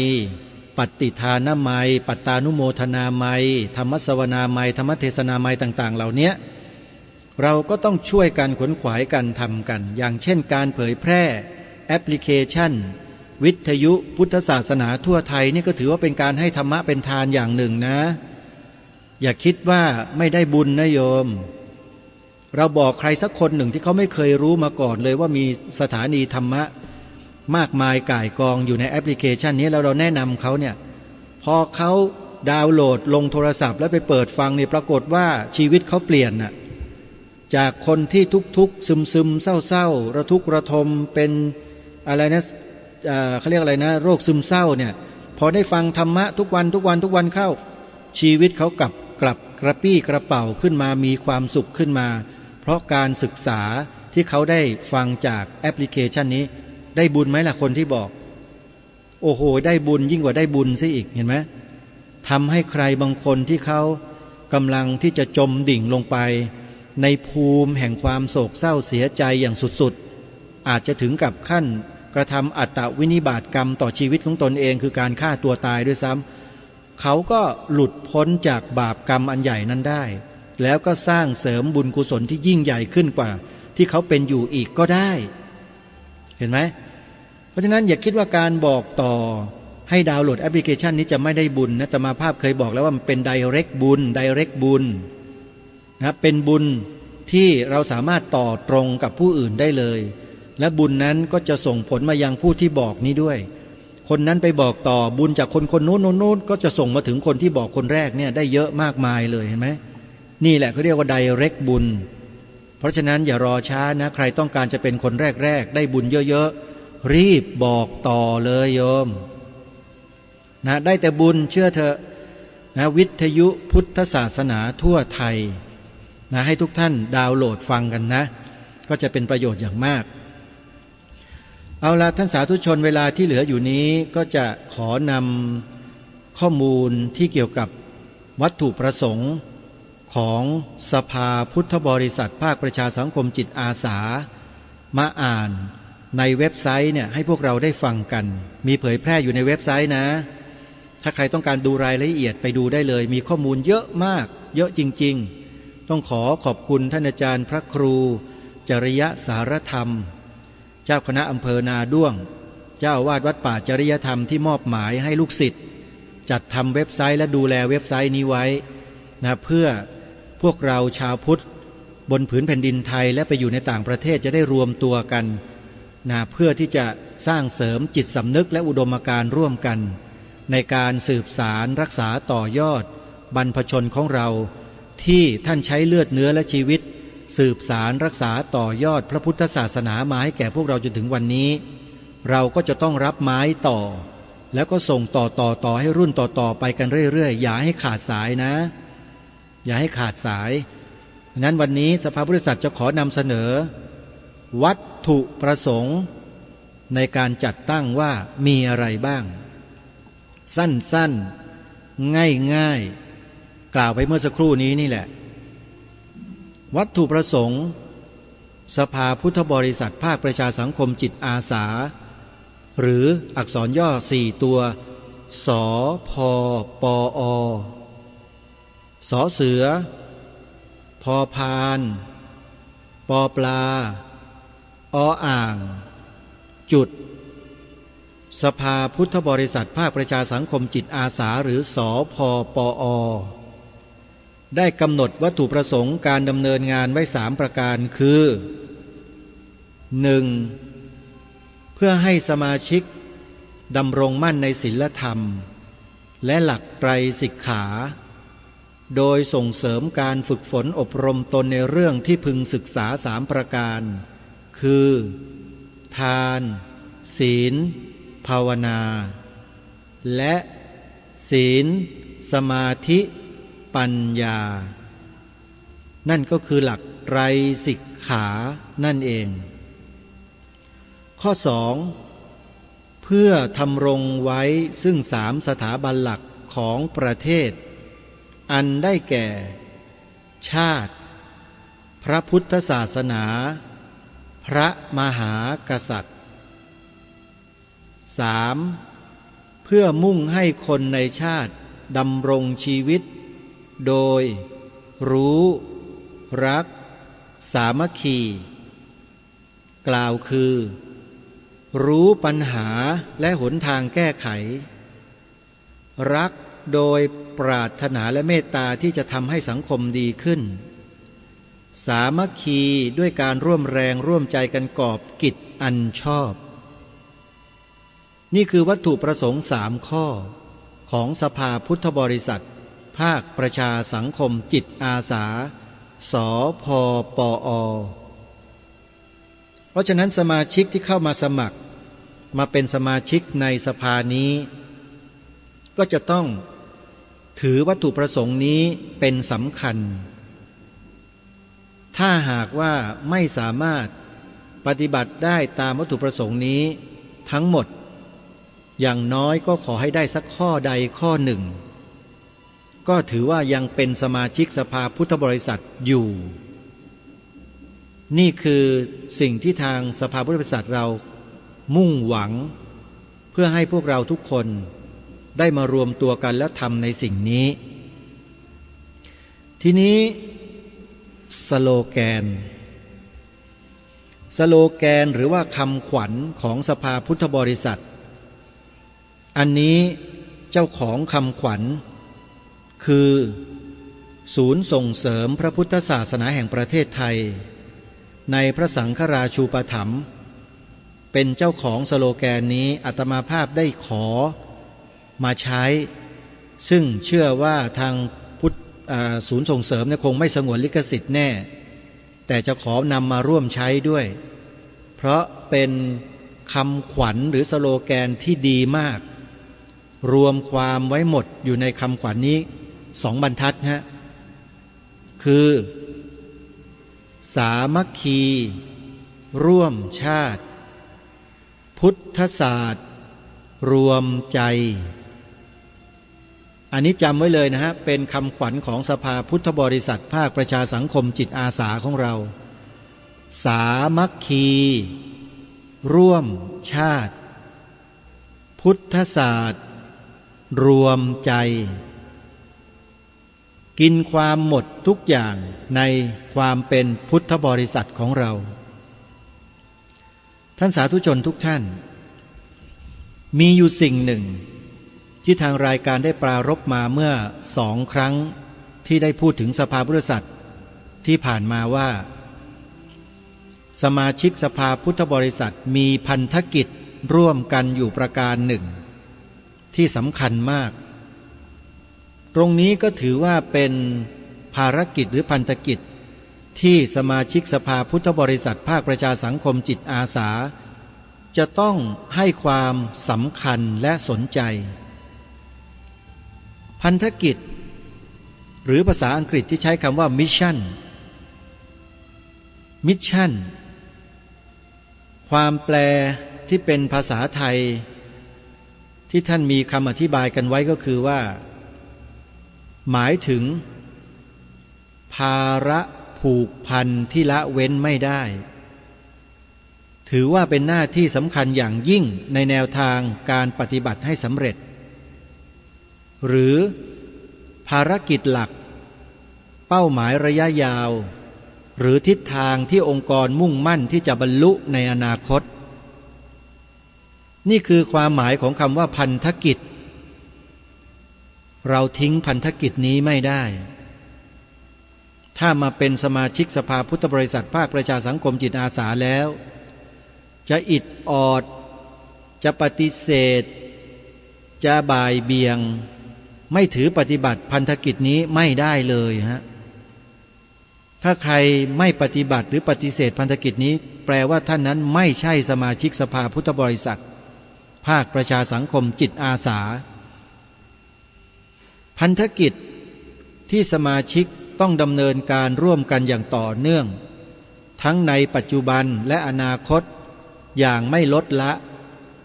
โดยถือตามแนวทางที่บรรพบุรุษไทยได้สืบสานร่วมกันมาเป็นอย่างดีแล้วคือพระบรมราชโองการพระราชปณิธานพระราชดำริพระราชกรณียกิจพระบรมราชโองการที่ทางสภาพุทธบริษัทได้อัญเชิญมาไว้ในข้อมูลเพื่อให้สมาชิกได้ทำการศึกษาแล้วนำมาปฏิบัติให้เป็นไปตามแนวพระราชดำริขององค์พระมหากษัตริย์ของเราก็คือพระบรมราชโองการของล้นเกล้ารัชกาลที่1พระบาทสมเด็จพระพุทธยอดฟ้าจุฬาโลกมหาราชที่มีปรากฏเป็นหลักฐานอยู่ในบทพระราชนิพนธ์นิราศท่าดินแดง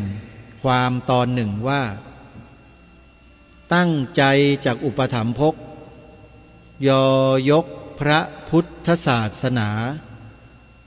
จากป้องกันขอบขันธสีมารักษาประชาชนแลมนตรีนี่คือพระบรมราชโองการข้อแรกที่อัญเชิญมาเฉพาะสำหรับสมาชิกสภาพุทธบริษัทภาคประชาสังคมจิตอาสาของเรา มาดูในส่วนของพระราชปณิธานบ้างทางสภาพุทธบริษัทของเราก็ได้อัญเชิญพระราชปณิธานของสมเด็จพระเจ้าตากสินมหาราชมาไว้ในสภาพุทธบริษัทอันตัวพ่อชื่อว่าพระยาตากทนทุกข์ยากกู้ชาติพระศาสนาถวายแผ่นดินให้เป็นพุทธบูชาแด่ศาสดาสมณะพระพุทธโคดมให้ยืนยงคงท่วน5,000 ปีสมณะพราหมณ์ชีปฏิบัติให้พอสมเจริญสมถะวิปัสสนาพ่อชื่นชมถวายบังคมรอยบาทพระศาสดาคิดถึงพ่ออยู่คู่กับเจ้าชาติของเราคงอยู่คู่พระศาสนาพุทธศาสตร์อยู่ยงคู่องค์กษัตราพระศาสดาฝากไว้ให้คู่กันนี่คือพระราชปณิธานที่สภาพุทธบริษัทภาคประชาสังคมจิตอาสาได้อัญเชิญมาไว้ให้หมู่สมาชิกของเราถือปฏิบัติทีนี้มาดูพระราชดำริพระราชดำรินี้ทางสภาพุทธบริษัทเราถือว่าเป็นสิ่งที่สำคัญอย่างมากๆเพราะเป็นพระราชดำริขององค์พระมหากษัตริย์ในยุคกรุงรัตนโกสินทร์ของเรานี่แหละทางรายการได้อัญเชิญมาเป็นหลักเพื่อให้สมาชิกในสภาพุทธบริษัทของเรานี้ได้ถือเป็นสิ่งสำคัญประจำจิตประจำใจของเราเลยพระนครนี้เป็นถิ่นที่ของคนนับถือพระพุทธศาสนามาแต่เดิมไม่ใช่แผ่นดินของศาสนาอื่นคนที่ถือศาสนาอื่นมาแต่อื่นก็ดีอยู่ในเมืองนี้ก็ดีจะโทมนัสน้อยใจด้วยริษยาแก่พระพุทธศาสนาพระบูชาอันนี้ไม่ได้ด้วยไม่ใช่เมืองของศาสนาตัวเลยถ้าโทมนัสก็ชื่อว่าโลภล่วงเกินไปพระองค์ท่านทรงเตือนสติพวกโลภล่วงเกินไปที่ก้าวล้ำก้ำเกินล่วงเกินพระบวรพุทธศาสนาในฐานะที่เป็นสถาบันสูงสุดของชาติว่าอย่านะถ้ากระทำอย่างนั้นก็จะกลายเป็นคนที่โลภล่วงเกินไปนะ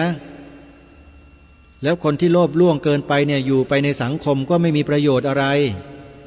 เพราะจิตใจมันโลภมันไม่รู้จักพอคนแบบนี้ถ้าเป็นสมัยสมบูรณาญาสิทธิราชนี่เขาทำกันยังไงล่ะโยมไปศึกษากันดูเองนะต่อมาพระราชกรณียกิจทางสภาบริษัทก็ได้อัญเชิญความตอนหนึ่งที่องค์พระบาทสมเด็จพระเจ้าอยู่หัวภูมิพลอดุลยเดชมหาราชรัชกาลที่ 9หรือ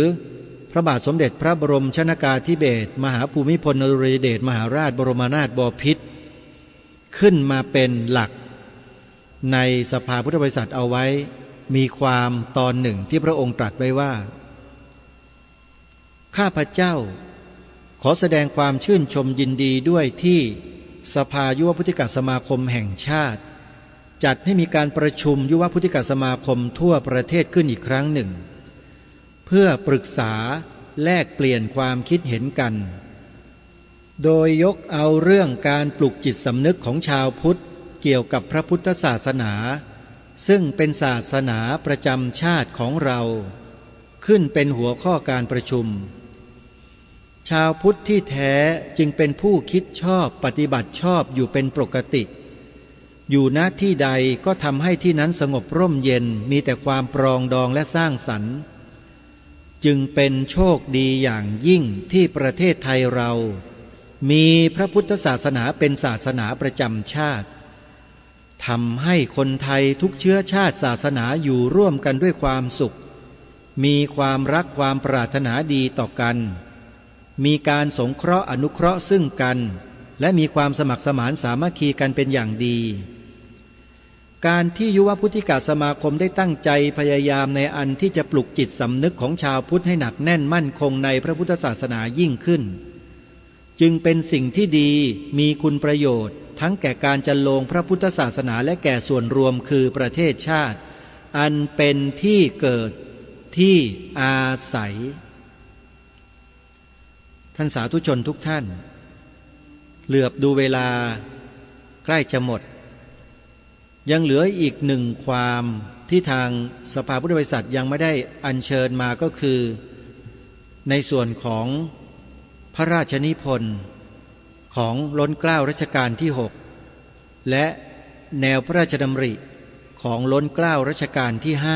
5ตลอดจนถึงรัชกาลที่7รัชกาลที่8แล้วก็มีของสมเด็จพ่อขุนรามคำแหงมหาราช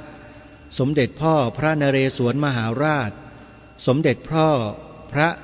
นารายมหาราชเป็นต้นที่ยังไม่ได้อัญเชิญมาให้พวกเราได้ยินได้สดับรับฟังกันวันนี้เวลาของรายการหมดเสียแล้วสรุปง่ายๆก็คือหลักๆที่สภาพุทธบริษัทภาคประชาสังคมจิตอาสาได้ก่อตั้งขึ้นมาเนี่ยเป็นเพราะได้ศึกษาแล้วสืบค้นแล้วเห็นประจักษ์แจ้งแล้วว่าองค์พระประมุขของแผ่นดินทุกแผ่นดินไม่ว่าจะเป็นกรุงสุโขทัยกรุงศรีอยุธยากรุงธนบุรีแม้กระทั่งกรุงรัตนโกสินทร์ของเรานี้ทรงสืบสารรักษาต่อยอดสิ่งทั้งหลายเหล่านี้มาให้แก่พวกเราตลอดมาสภาพุทธบริษัทภาคประชาสังคมจิตอาสาจึงได้น้อมรับด้วยเกล้าด้วยกระหม่อมเพื่อสืบสารรักษาต่อยอดต่อไป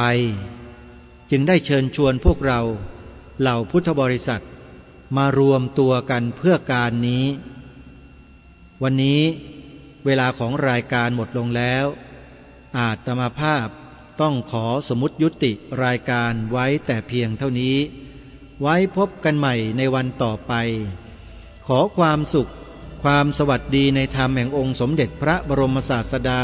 สัมมาสัมพุทธเจ้าจงปรากฏเกิดมีขึ้นในจิตใจของท่านผู้ฟังทุกท่านทุกคนเทินขอเจริญพรกล้าคิดก็ต้องกล้าทำอย่ากลัวถ้าทำความดี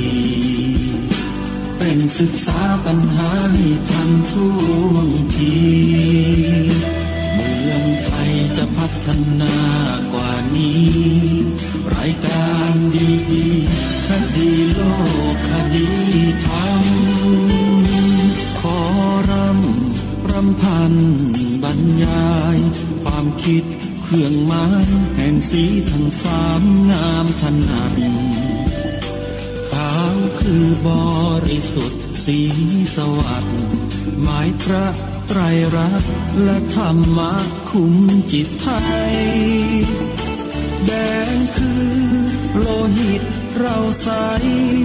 ซึ่งยอมสละได้เพื่อรักษาชาติศาสนาน้ำเงินคือสีโสภาอันจอมประชาพระโปรดเป็นของส่วนองค์จับริ้วเข้าเป็นไตรรงค์จึงเป็นสีธงที่รักแห่งเราชาวไทยทหารอวตารนำไปยงยุทธวิชัยวิชิตก็ชูเกียรติสยามประเทศไทยที่เจริญมั่นคงมาได้จนถึงทุกวันนี้มิได้เกิดขึ้นจากความหวาดกลัวอย่างคลาดเขลาแต่บรรพบุรุษไทยของเราทุกยุคทุกสมัยล้วนแต่มีความกล้าหาญและชาญฉลาดปกป้องเอกราชสร้างชาติให้เกิดความมั่นคงโดยมีธงแห่งพระไตรรัตน์เป็นเครื่องนำชัย จึงเป็นที่มาที่ไปของรายการคดีโลกคดีธรรมถ้าคิดก็ต้องกล้าทำอย่ากลัวถ้าทำความดีเร่งศึกษาปัญหาให้ทันท่วงทีเมืองไทยจะพัฒนากว่านี้รายการดีๆคดีโลกคดีธรรมรายการดีๆคดีโลกคดีธรรม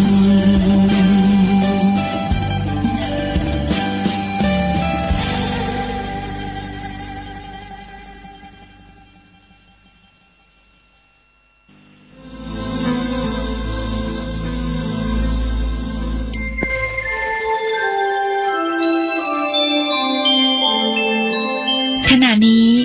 ท่านกำลังฟังสถานีวิทยุกระจายเสียงพระพุทธศาสนา FM 104.5 เมกะเฮิรตซ์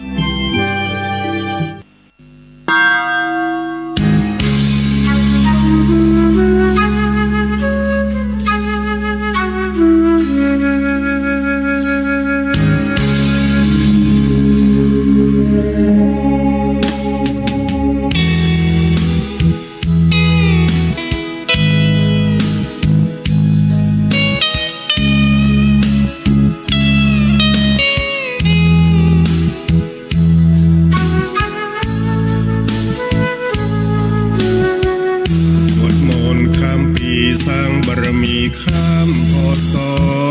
เชิญแม่เชิญพ่อร่วมก่อสร้างบารมีส่งท้ายปีเก่าต้อนรับปีใหม่ปีนี้ขอเชิญน้องพี่มาสร้างความดีร่วมกันชาวพุทธที่ดีไม่มีงมงายด้วยการขวนขวายริเริ่มในสิ่งสร้างสรรค์เบิกฟ้าปีใหม่ให้สุขสดใสทุกวันเชิญมาพบกันเพื่อร่วมสร้างสรรค์ความดี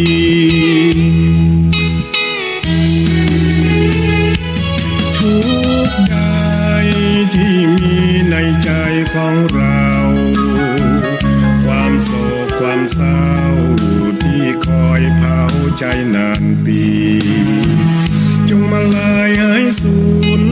ด้วยคุณพระชินสีอีกทั้งทุกโศกโรคภัยที่มีอย่าได้ราวีตลอดปีและตลอดไปสวดมนต์ข้ามปีสร้างบารมีข้ามพศอย่าได้รีรอมาเสริมต่อสร้างสุขทางใจสมเป็นชาวพุทธบริสุทธิ์สะอาดสดใสเชิญพากันไปไหว้พระสวดมนต์ข้ามปี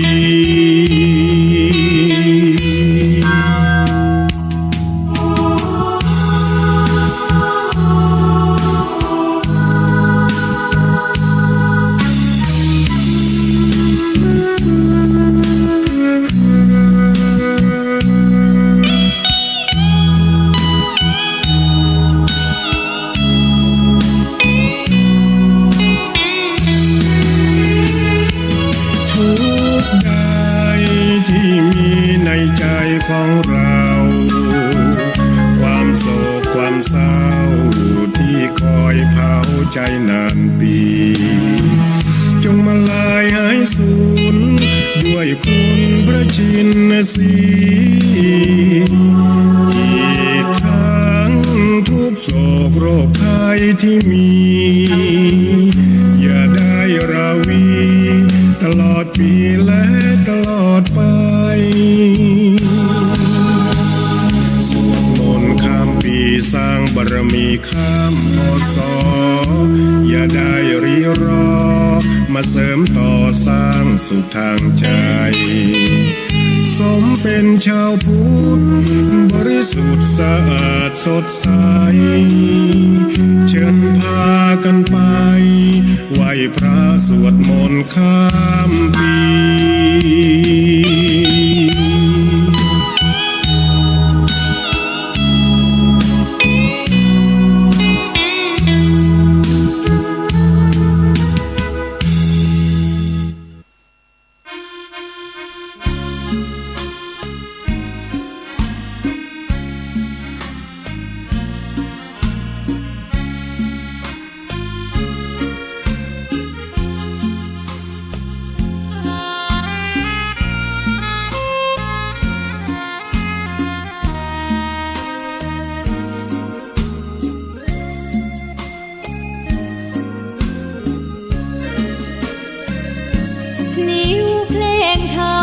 ถูกถ้อยคำเข้าถึงจิตใจฟังรายการวิทยุเสียงใสส่งถึงใจไปสู่ปลายนาสารธรรมน้อมนำมองพระศาสดาบอกผู้คนทั่วลาหันมาเข้าวัดฟังธรรมคลื่นเสียงนี้เป็นคลื่นธรรมะจากใจส่งถึงบ้านไกลบ้านไกลฟังได้สุขใจล้ำยามดึกดื่นค่ำคืนมีงานต้องทำเป็นคลื่นสารธรรมเน้นย้ำธรรมะเพื่อนใจเสียงคลื่นธรรมบอกหลักธรรมให้คลายความเหงาฟังเสียงธรรมะเบาเบาบอกเล่าถึงคนบ้านไกลสื่อธรรมะบอกลดละละวางด้วยใจสื่อไปถึงสวงในเข้าใจหลักธรรมหลักดีลิ้วเพลงธรรมถูกสัมพันธ์จิตใจร่าเริงฟังสาระธรรมะบันเทิงรื่นเริงในชีวิตยามวันก็ตามก็จะกำหนดรู้ในอาการนั้นเท่านั้นแม้จะไม่ได้ใช้คำภาวนาว่าพองท่านกำลังรับฟังสถานีวิทยุสาธารณะจังหวัดเชียงใหม่คลื่นพัฒนาคุณภาพชีวิต FM 92.25 เมกะเฮิรตซ์บริหารและจัดการโดยวัดป่าแดงมหาวิหารทรงกระจายเสียงจากเลขที่71หมู่ที่14บ้านใหม่หลังมอตำบลอำเภอเมืองจังหวัดเชียงใหม่รหัสไปรษณีย์50200หมายเลขโทรศัพท์0818815690 052000636-7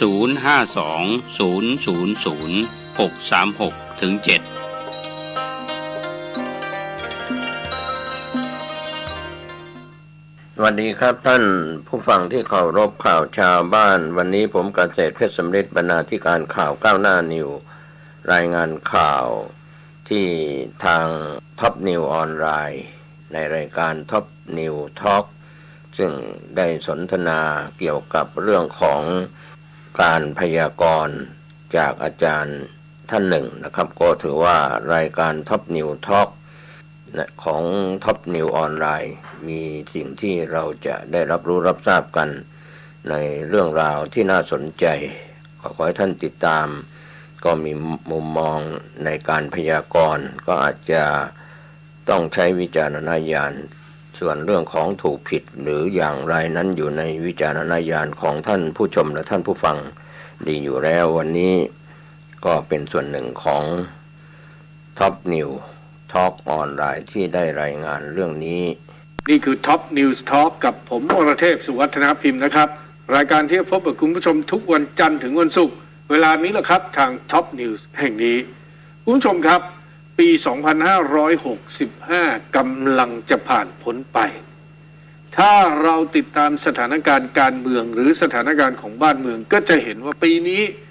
เป็นปีที่เต็มไปด้วยความสับสนวุ่นวาย สถานการณ์เปลี่ยนไปเปลี่ยนมาโดยตลอด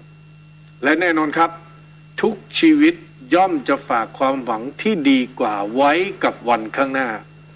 ปีหน้า 2566 จะเป็นอย่างไรทั้งดวงเมืองและดวงของบุคคลสำคัญโดยเฉพาะอย่างยิ่งทางการเมืองดังนั้นวันนี้ผมพาคุณผู้ชมมาพบกับแขกรับเชิญของผมครับนั่นก็คืออาจารย์วิสาระประนมกรอาจารย์โหราศาสตร์ชื่อดังของประเทศไทยครับสวัสดีครับสวัสดีครับสวัสดีค่ะแม่ขอบพระคุณมากที่สละเวลามาท็อปนิวส์ทอล์กนะครับเหลือเวลาวันที่เรานั่งสนทนากันเนี่ยอีกสักประมาณ10 วันก็จะสิ้นปีหน้าผมถามงี้ก่อนนะอาจารย์เอาปีนี้ก่อนทำไมปีนี้มันช่างสับสนวุ่นวายเหลือเกินครับก็ปีนี้ก็พี่บอกตั้งแต่ต้นเราชมว่าปี65มันมีเลขรางร้าย10เจอ3เขาบอกโคจรมาเจอกันครั้งใดจะต้องมีเรื่องกระเทือนใจให้จดจำทุกครั้งไปถูกไหมคะเราถ่ายก็ข่าวที่แล้วใช่ไหมคะมันก็เป็นตามนั้นครับเป็นตามนั้นคือตัวเลขของพื้นดวงปีนี้ไม่ดีเลยไม่ดีปี65นี่ไม่ดีมันเป็น10เจอ3มันเป็นเลขรางร้ายมันเป็นเลขมหันตภัยครับแล้วปีหน้า 2566 ถ้าเขาเรียกอะไรนะความเชื่อโชคละ6เจอ6ไม่ยิ่งเลวร้ายลงไปเหรอฮะอาจารย์มันจะเป็นอย่างนี้แต่คำทำนายของพี่นี่จะเอาพศมาเป็นตัวตั้งนะฮะปีไหนจะดวงดีดวงร้ายปีหน้ามันก็เป็นปี2566ถูกไหมเราแบ่งครึ่งมันก็จะเป็น7กับ3ใช่ไหมฮะ7นี่มันคือภาคประชาชนอีก2ตัวหลังมันจะเป็นภาคอีกภาคหนึ่งนะฮะคือ2ชั้นนะชั้นล่างกับชั้นบนนะฮะปีหน้ามันก็จะ7มันก็จะต้องมีการขัดแย้งกันเหมือนกันขัดแย้งอีกแล้วขัดแย้งมากเหมือนกันขัดแย้งมากเหมือนกันสำหรับปีหน้าค่ะครับแล้ว3มีผลไหมฮะ7กับ3ก็7กับ3มันก็เถียงกันไงฮะเถียงกันอีกมันก็ขัดแย้งกันไงฮะมันขัดแย้งกันมากแต่หากินเจริญนะครับหากินเจริญเพราะอะไรเพราะต่างชาติจะมาทะลักทลายเข้ามาหาเงินคล่องหาเงินได้จากต่างชาติแล้วก็หากินเจริญแต่อย่าลืมนะพอมกราไปแล้วนะไอ้โรคโควิดมันก็จะกลับมาอีกเหมือนเดิมโควิดจะกลับมาอีกพฤษภาถึงกันยาน่ะหนักมากอันนี้ปีหน้าใช่ไหมฮะปีหน้าค่ะ2566นะครับค่ะเอาโดยสรุปตรงนี้ก่อนว่าปีหน้าน่าจะเป็นปีที่ยังคงมีการทะเลาะเบาะแว้งกันของคนในบ้านเมืองของคนการเมืองอยู่มันก็ยังขัดแย้งกันอยู่แต่ใครที่ทำธุรกิจทำมาหากินกับการท่องเที่ยวการเปิดประเทศน่าจะดีเจริญมากเลยโอ้โหแห่กันเข้ามาเลยแล้วเศรษฐกิจทั่วๆไปสำหรับปีหน้าเป็นยังไงครับอาจารย์เศรษฐกิจเขาพูดว่าอย่างนี้นะเขาบอกไม่จำกัดอาชีพเขาบอกเป็นคลังมันสมองจะไม่จำกัดอาชีพอะไรที่ลอยมาทำเถิดเป็นเงินทั้งนั้นการเงินจะสะพัดหรือเปล่าเพราะต่างชาติจะเข้ามาเขาบอกว่าเงินทองนี่จะมาจากต่างชาติการจะหาเงินหาทรัพย์จากต่างชาตินะทีนี้สถานการณ์บ้านเมืองจะยังราบรื่นไหมก็ไม่ราบรื่นเท่าไหร่แต่ถ้าท่านนายกประยุทธ์มาเป็นนี้ก็จะราบรื่นคือไงท่านก็ได้เป็นอยู่แล้วเพราะว่า21มีนาไปแล้วนะคะอาหารจึงจะติดดาวมกราคมกุมภานี่ไม่ติดดาวจะถูกโจมตีเยอะแยะเลยนะคะเอาแล้วนะคุณผู้ชมภาพรวมของดวงเมืองก่อนดวงประเทศไทยปีหน้าค่ะต้องมีนายกชื่อประยุทธ์ไม่อย่างนั้นจะวุ่นวายแน่นอนเพราะว่าเราถอนรหัสออกมาทุกท่านแล้วนะครับไม่ว่าจะเป็นคุณอนุทินอุ้งอิงหรือใครต่อใครนี่นะเขาไม่ติดดาวท่านนายกพอ21มีนาแล้วรหัสชีวิตติดดาว3ดาวขั้วบวกเพราะฉะนั้นใครก็จะมาแข่งไม่ได้ถึงเวลามันจะพลิกผันไปเองต้องที่นี่มันจะวัดความเหนือชั้นกันที่รหัสชีวิตติดดาวหรือติดลบก็เหลืออีก3เดือนพูดง่ายๆธันวาเหลืออีก10วันมกรากุมภาก็เป็น2เดือนแล้วอีก20วันของเดือนมีนา21มีนาเพราะเขาเกิด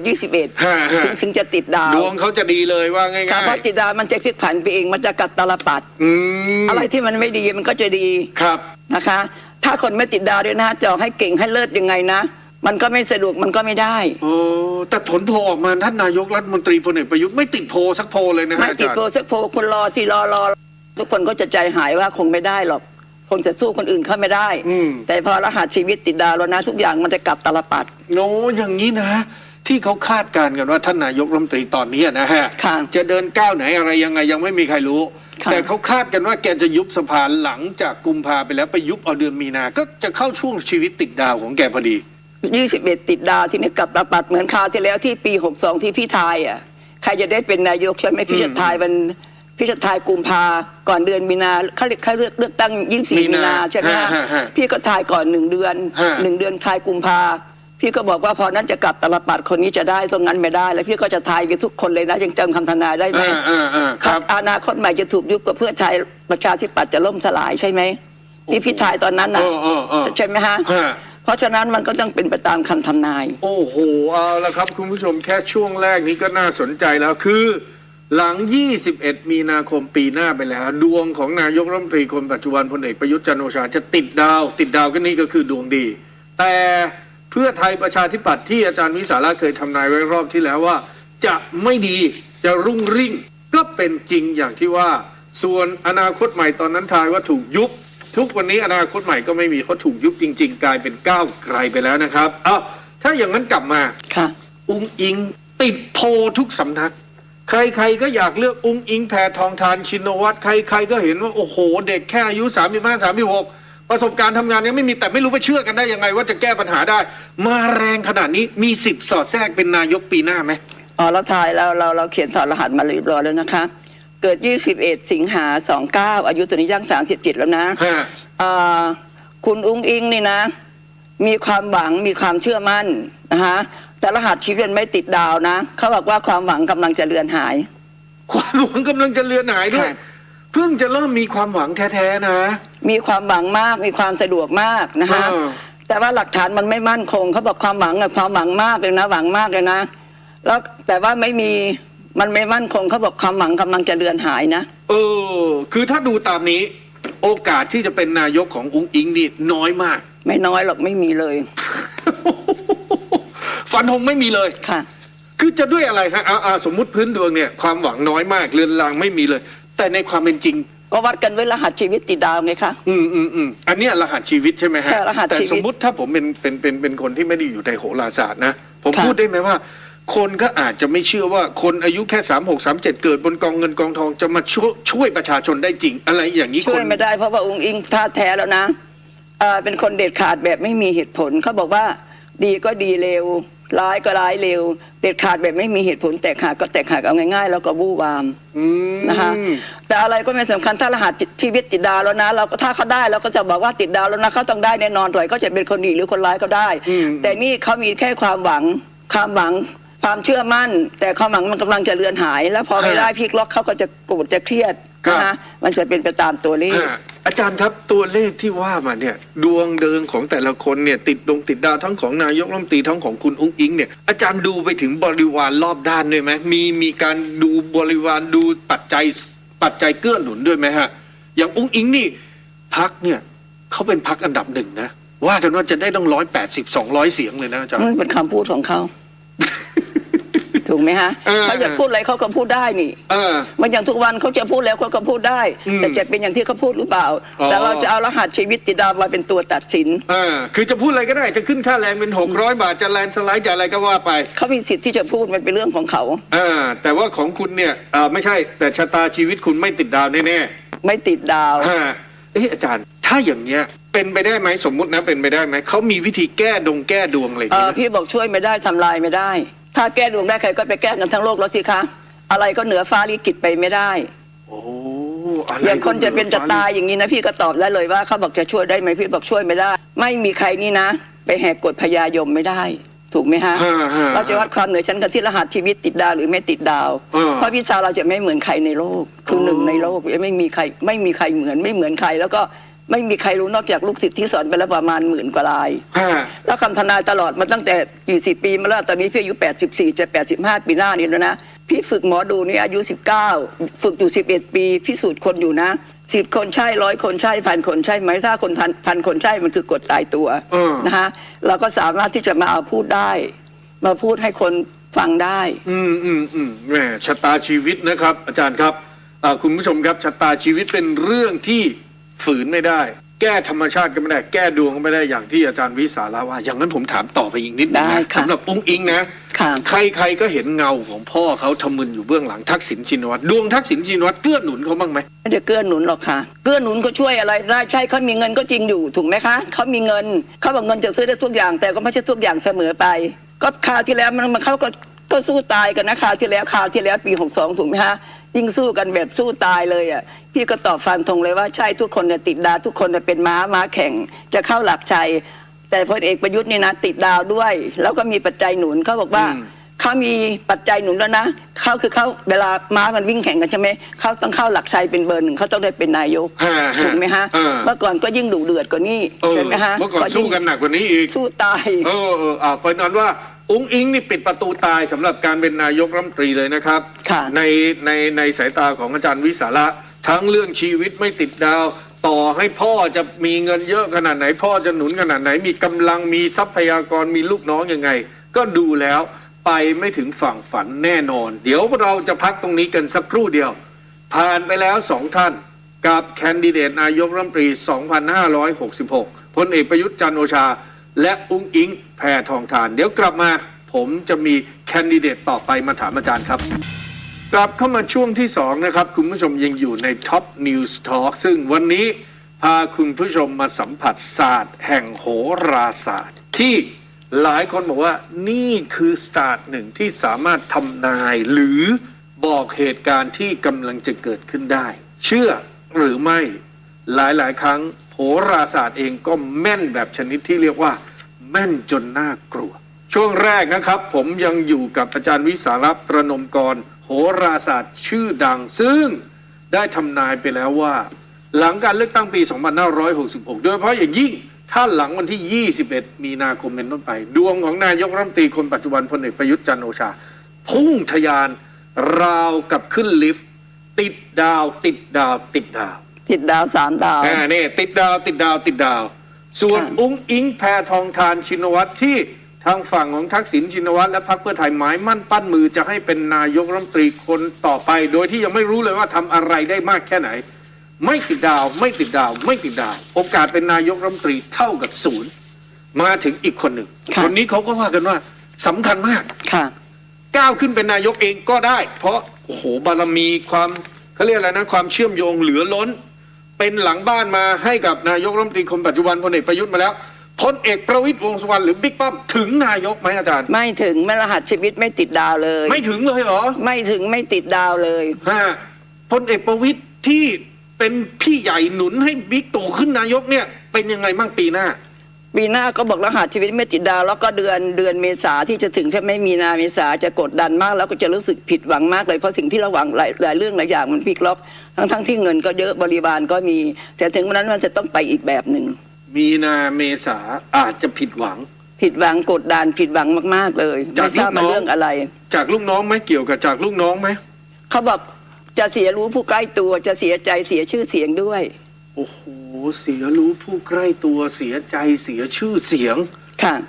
มีนาเมษาจะผิดหวังแล้วก็กดดันที่สุดเพราะสิ่งที่หวังทั้งหลายทั้งมวลมันพลิกล็อกหมดเลยโอ้โหคุณผู้ชมลองโยงเขาเรียกว่าลองเทียบเวลากันดูนะครับมีนาเมษานั่นก็คือเวลาของการ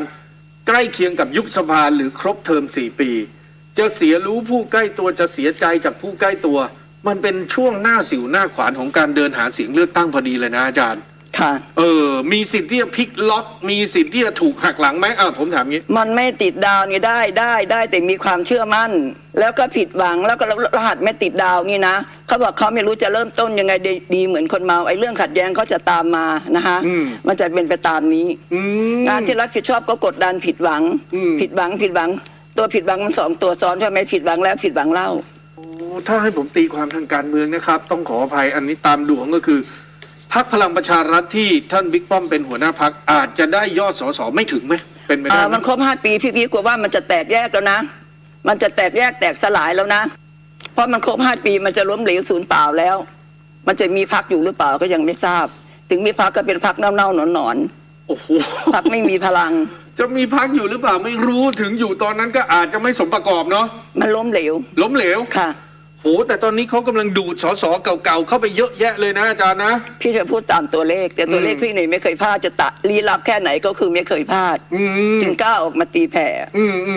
เพราะฉะนั้นข่าวลือที่บอกว่ามีสิทธิ์ที่พลังประชารัฐจะหนุนพลเอกประวิตรวงษ์สุวรรณสสจำนวนหลายร้อยจะหนุนพลเอกประวิตรวงษ์สุวรรณให้ขึ้นเป็นนายกรัฐมนตรีแล้วข้ามฟากไปจับมือกับเพื่อไทยนี่แทบจะเป็นไปไม่ได้เลยแล้วตอบให้ฟังเลยนะคะอาชีพที่เป็นสสก็เป็นอาชีพเหมือนกันใช่ไหมเขาบอกว่าจะหนุนนั่นมาเอาเงินพอเอาเงินไปแล้วเงินก็หายฟรี เราจะพูดตามตัวเลขทั้งหมด คือไอ้พวกที่จะหนุนท่านน่ะถ้าตามตัวเลขเนี่ยก็คือมาหลอกเอาตังค์ท่านมาเอาตังค์พอได้ตังค์ไปแล้วไม่หนุนเลยหายแล้วก็ไม่ได้เรื่องเลยไม่ได้เรื่องด้วยแล้วตัวเองจะไปเป็นส.ส.ได้ไหมกลัวก็ไม่ค่อยจะมีคนเลือกด้วยกลัวว่าพรรคมันจะมีอันเป็นไปซะก่อนสิพรรคจะมีอันเป็นไปเลยใช่มันล่มสลายโอ้โหมันแตกเอาถ้าอย่างนั้นนะผมย้อนนิดเดียวนะค่ะเมื่อพลังประชารัฐซึ่งตอนนี้เป็นพรรคใหญ่ที่สุดในฝากฝั่งรัฐบาลที่กำลังหนุนพลเอกประยุทธ์อยู่มีสิทธิ์ที่จะล่มสลายแตกหักยับเยินไปในการเลือกตั้งครั้งหน้าแล้วพรรคใหม่ที่ชื่อรวมไทยสร้างชาติที่เขาว่ากันว่าจะมาหนุนพลเอกประยุทธ์เหมือนกันเนี่ยอันนี้ติดดาวไหมพรรครวมไทยสร้างชาติใช่ไหมคะเพราะว่าพี่มองดูแล้วนะพลเอกประยุทธ์ไปอยู่ที่โน่นหนึ่งมีความมั่นคงแล้วก็มีความสุขถึงแม้จะเหนื่อยมากหน่อยก็ว่าจะวุ่นวายหน่อยแต่ว่าเขาก็ได้เขาจะสมหวังแล้วก็มั่นคงนะฮะพรรคประชารัฐใช่ไหมถ้าพลเอกประยุทธ์ออกไปแล้วนะไม่มีวิญญาณแล้วพรรคก็ตายแล้วไม่มีความหมายไม่มีความหมายคือถ้าตัวเลขเนี่ยพลังรวมไทยสร้างชาติกับดวงท่านนายกรัฐมนตรีเนี่ยน่าจะเกื้อหนุนกันค่ะเกื้อหนุนกันอยู่แล้วมั่นคงอยู่แล้วสบายใจแต่ถ้าพลังประชารัฐไม่มีชื่อพลเอกประยุทธ์หรือไม่เสนอชื่อเมื่อไหร่เตรียมตัวแตกหักแตกสลายเลยแตกสลายเพราะว่าไม่มีวิญญาณแล้วและปีที่5เนี่ยก็เป็นปีจุดจบแล้วครับถ้าอย่างนั้นอีกสักพักก่อนที่จะไปอีกคนหนึ่งเพื่อไทยล่ะเพื่อไทยจะมาช่วยพลเอกประวิตรได้ไหมโอ้ยเห็นดิวทางลับกันอุตลุดเขาดิวกันเขาถูกดวงกันเขาเชื่อกันแต่พรรคประชารัฐก็เซซัดแล้วพรรคอุ้งอิงก็ไม่ได้แล้วจะเอาอะไรล่ะก็เขียนมานี่นะนอกนั้นเขาไม่ติดดาวเราจะวัดความเหนือชั้นกันที่รหัสชีวิตติดดาวหรือไม่ติดดาวคำตอบมันอยู่ตรงนี้โอ้เอาล่ะคุณผู้ชมนะดูให้ดีๆนะครับอุ้งอิงเองก็ไปไม่ถึงฝั่งฝันพรรคเพื่อไทยของอุ้งอิงในเชิงโหราศาสตร์ที่อาจารย์วิสาระพยากรณ์มาก็ดูเหมือนว่าจะไม่สามารถหนุนส่งใครเป็นนายกรัฐมนตรีได้นะครับถ้าอย่างนั้นขออนุญาตอีกคนหนึ่งนะเขาพูดถึงท่านรองนายกพลเอกประวิตรร้อยเอกธรรมนัสพรหมเผ่าจะกลับมามีชีวิตติดดาวอีกไหมร้อยเอกธรรมนัสอาจารย์ได้ศึกษาเขาไหมเขียนมาอยู่นะเขียนมานี่นะคะคุณธรรมนัสพรหมเผ่าเกิดวันที่18สิงหา08อายุเวลานี้58ปีนะเดือนหน้าใช่ไหมฮะเดือนหน้าสิ่งที่หวังจะพลิกล็อกล้มเหลวศูนย์เปล่าจะเผชิญหน้ากับความยุ่งยากเสียหายวุ่นวายใจเขาตอบมาแบบนี้นะนี่คือขุนพลหลักคู่บัลลังก์ของบิ๊กป้อมมาโดยตลอดนะครับก่อนที่จะถูกท่านนายกรัฐมนตรีปลดออกจากตำแหน่งรัฐมนตรีแต่ปีหน้าไม่ดีเลยสำหรับคุณธรรมนัสไม่ดีนะคะเขาบอกว่าสิ่งที่หวังจะล้มเหลวศูนย์เปล่าพลิกล็อกนะคะแล้วก็ชีวิตจะล้มเหลวเหมือนตกอยู่ในความมืดจะมีแต่เรื่องมีแต่ราวแล้วรหัสชีวิตก็ไม่ติดดาวอีกต่างหากนะคะในพี่เจอหวนไปดูกับพลเอกประวิตรสิจะเป็นยังไงยังรักกันเชื่อกันหลงกันอยู่หรือเปล่านะคะรู้สึกว่าท่านพลเอกประวิตรนี่นะก็เชื่อธรรมนัสนะถึงธรรมนัสจะเสียงดังหรือผิดยังไงก็ยอมธรรมนัสเพราะถือว่าธรรมนัสนี่นะเขาถูกใจกันนะคะแต่ว่าไม่มั่นคงแล้วปีนี้นะคิดอะไรกันก็ผิดหวังหมดโอ้โหเอาล่ะคุณผู้ชมคือปีใหม่ลิดออกแล้วนะปีใหม่ลิดออกด้วยนะลิดออกแล้วนะอันนี้ตามตัวเลขนะฮะไม่ได้ว่านะตัวตามตัวเลขนะเมื่อพลเอกประวิตรวงษ์สุวรรณไปไม่ถึงฝั่งฝันอีก1 คนแต่ปรากฏว่าในแวดวงของการเมืองอีก1ชื่อมาแรงมากผมเชื่อว่าอาจารย์วิสาระก็ต้องได้ยินมาโดยตลอดนั่นก็คือเสียหนูอนุทินชาญวีรกูลจากโปรดเชื่อชา1 ถ้วยสามารถรักษาคุณและครอบครัวได้ฟังสิ่งที่แพทย์พูดดูสิพุงป่องเกิดจากปัญหาตับแล้วก็จะเป็นนายกอยู่นะอาจจะถึง3 สมัยด้วยคนอื่นไม่ต้องหวังเลยแล้วก็จะเป็นยุคที่บ้านเมืองเจริญรุ่งเรืองแล้วก็ไม่มีอะไรนะที่เขาเผาบ้านเผาเมืองไม่มีม็อบใช่ไหมไม่มีม็อบบ้านเมืองก็อุดมสมบูรณ์นี่นะเขาจะเป็นได้ก็อาจจะเป็นถึง3 สมัยคนอื่นไม่ต้องหวังเลยให้หมดยุคของท่านพลเอกประยุทธ์ไปก่อนนะถ้าอย่างนี้นะเดี๋ยวนะ21 มีนานี่ท่านนายกติดดาว3 ดาวขั้วบวกใครก็แข่งไม่ได้ในนี้ไม่มีติดดาวเลยแล้วดวงของท่านนายกพลเอกประยุทธ์จะเลิกติดดาวเมื่อไหร่ฮะอาจารย์ปี1เขาจะติดทุกปีนะแต่พอมกราคมกุมภานี่ดาวหลุดพอดาวหลุดแล้วนะจะมีแต่เรื่องยุ่งเหยิงมีแต่คนมาโจมตีมาต่อต้านโจมตีนะแต่พอ21 มีนาไปแล้วนะพลิกผันเลยติดดาวเลย2 ปีได้ไหมเพราะว่าแกเป็นนายกได้อีกแค่2 ปีเขาจะต้องติดดาวมีนานี่นะเขาก็ได้เป็นนายกอีกนะฮะแล้วต่อไปติดดาวหรือเปล่าเราไม่ได้เขียนแต่เป็นยุคของคุณอนุทินละอนุทินถึง3 ยุคเลยนะ12 ปีเลยนะใครจะคิดจะมาแข่งเลยคุณผู้ชมลองคิดดูนะครับถ้าตามตัวเลขนี้ก็แสดงว่าคุณอนุทินพรรคภูมิใจไทยจะต้องหนุนท่านนายกรัฐมนตรีพลเอกประยุทธ์ก่อนแล้วหลังจากนั้นถึงจะเป็นยุคของคุณอนุทินอาจจะ3 สมัย12 ปีด้วยซ้ำใช่คนอื่นไม่ต้องบังแล้วนะอย่างนี้พรรคภูมิใจไทยมันต้องล้อไปกับดวงของหัวหน้าพรรคคือคุณอนุทินด้วยไหมฮะอาจารย์ก็ดวงคุณอนุทินก็ต้องพูดถึงเรื่องคุณอนุทินแล้วพรรคเขาล่ะพรรคเขาจะดีขึ้นไหมภูมิใจไทยเขาดีขึ้นเพราะเขาว่าเป็นนายกใช่ไหมบ้านเมืองอุดมสมบูรณ์นะฮะแล้วคุณอนุทินก็เป็นคนที่เอื้อเฟื้อเผื่อแผ่บริบาลก็เป็นคนเก่งเป็นคนดีทั้งคำพูดทั้งจิตใจดีหมดเลยทั้งเกียรติยศชื่อเสียงมันจะฝังมาในนี้หมดเอาละอาจารย์วิสาระบอกแล้วนะครับว่าไม้ต่อไป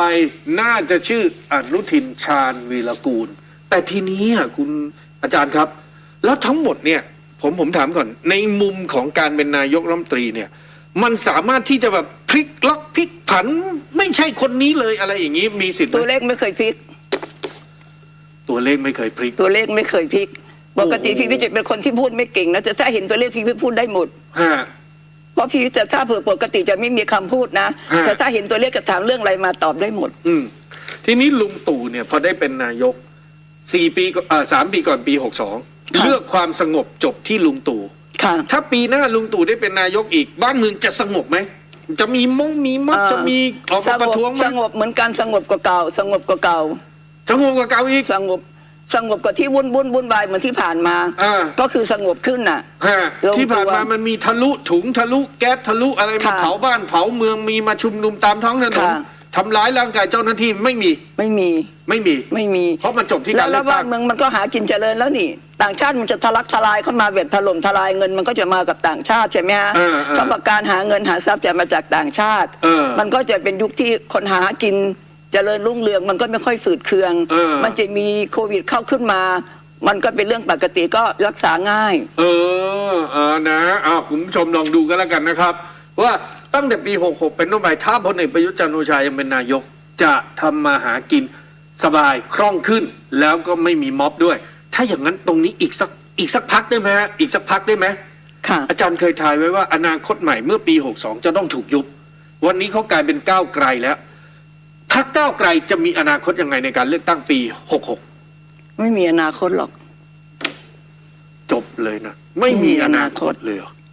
คือเขาหมายมั่นปั้นมือว่าเขาจะต้องได้ส.ส.หลาย10 คนเลยนะตั้งเป้าเป็น100เลยนะอาจารย์นั่นมันเป็นความคิดของเขา